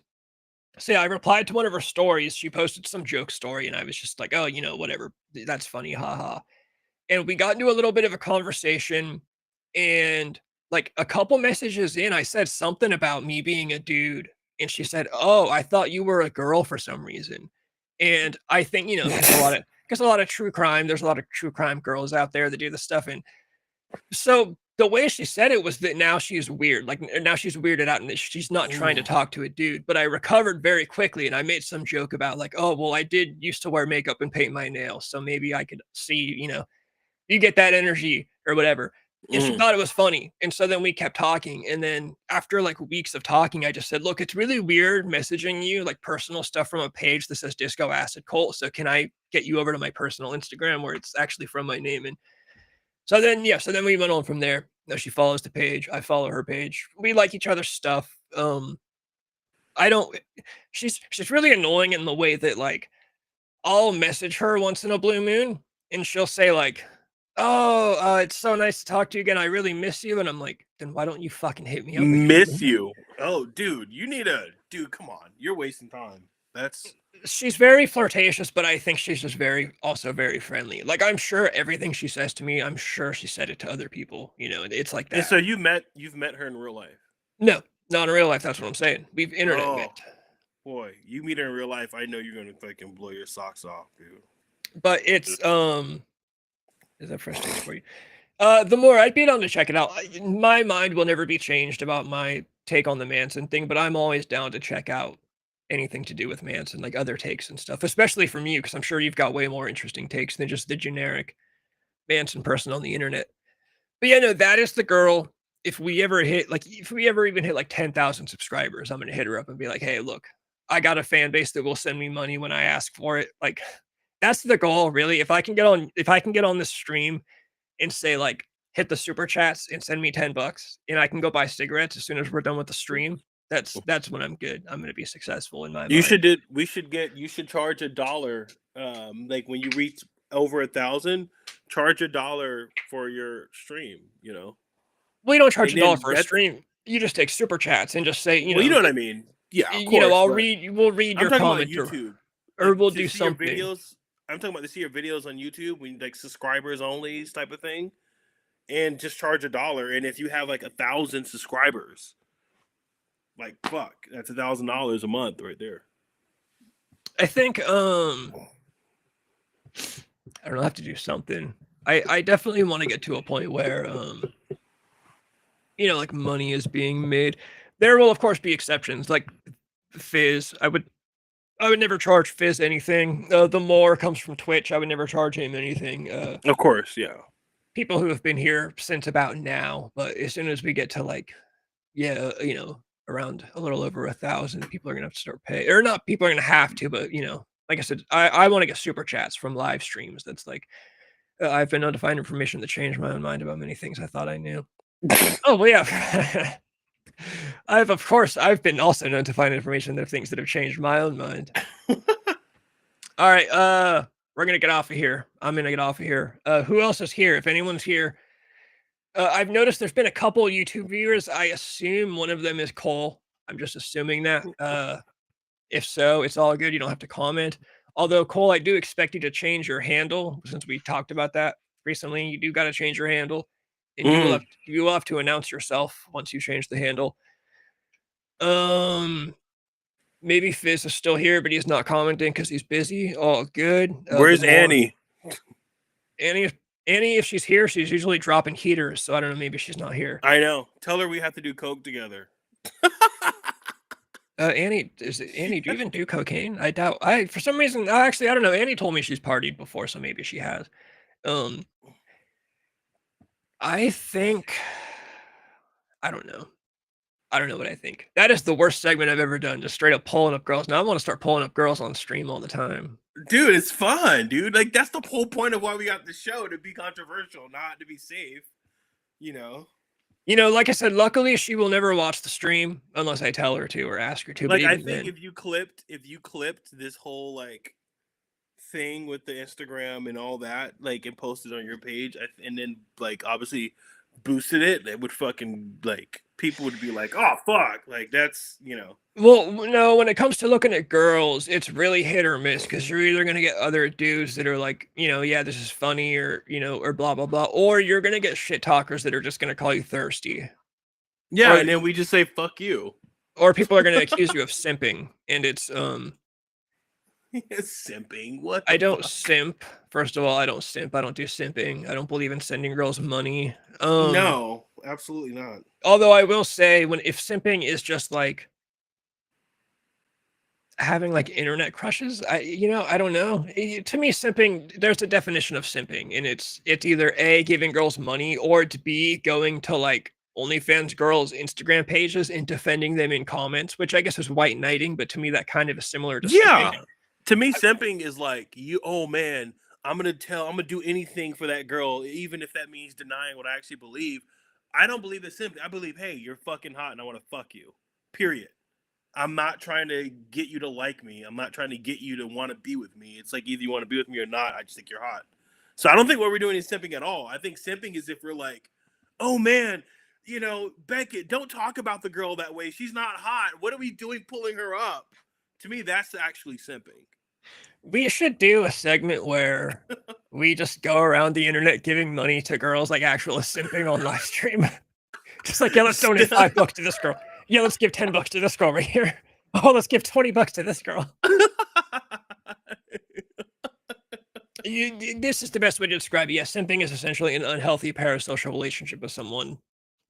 That is a good way to put it. Which you could also say is like standing when it comes to celebrities. You can stand over some chick celebrity, you get into like a weird stalker type deal or parasocial type deal. But when it's simping, it's just like a girl, just like any other girl, or an OnlyFans girl, or a sympathizer. We can also be sympathizing with these hoes. But I don't sympathize with hoes. We should do simping segments where we just go around the internet. There's this genius kid, dude. There's this genius kid on Instagram. I might pull him up next time. He basically is just like, he is this kid who's got to be like 18 at the most. Very smart young kid though, doing this shit. He's just being like as offensive as possible. Where he's like, we're gonna go through my fault. We're gonna go through some list of girls, and we're gonna rank all of them based on their faces, tits, and ass. It's just being completely like, it's like old school Howard Stern shit. Let's do it next show. How about we do that? I think we should. We got to get a list of girls. The most I've ever done, Fizz will remember this. I did the ranking. A lot of girls we can do. Some of them I know. I did the ranking pictures of Sydney Sweeney live stream. That was the most successful live stream I ever did, where I just collected like 100 pictures of Sydney Sweeney and I put them all up on stream, and we just S tier ranked them all. But yeah, we should do more offensive, like, we rank girls, and we'll have categories. The categories will be face, tits, ass, I'll pull this kid's Instagram up, or I'll send it to you too. It's hilarious. He also does this thing where girls will comment on his videos and say, why would you do this? This is offensive. And he'll take those comments and he'll say, here's a new segment where I'm going to sleep with every girl in my Instagram comments. He will take a picture of the girl who commented that's offensive. He'll take a picture from her profile and he'll print it out on a pillow and he'll sleep with it. He'll sleep with it in his bed. And then every time a girl comments and says, this is disgusting, why would you do this? He'll respond and say, oh, I know how bad you want me, so I'll sleep with you in the next segment. The kid's a genius, dude. It's top tier. Like, I'm very jealous of this kid, and he's so young. I should hit him up and try to get him on, just because that shit like that would be hilarious. Dude, that would be fucking hilarious. Dude, yeah. But I think we should do that. Next show, we should just have like a segment, like after we talk about, I guess, the hot topics, as long as someone isn't shot in the neck. But yeah, we should have a segment where we fucking just like, I don't know, judge girls, dude. I think that's what we should do. I'm down for that. I'm always down for that. All right, everyone else in chat, fuck off. I'm getting out of here. I'm gonna hit the outro. I will see you guys. I'll be back on Monday at the latest. So yeah, everyone, Monday. We start off with Dragon Ball GT. So, but that's never that long. If you ever click on Monday and you're not into Dragon Ball GT, it's not going to be too long that you have to wait around for us to be done talking about it. I'll hit the outro and I'll get out of here. And we're all here today to groove and have a beautiful time together, and that it's only the beginning.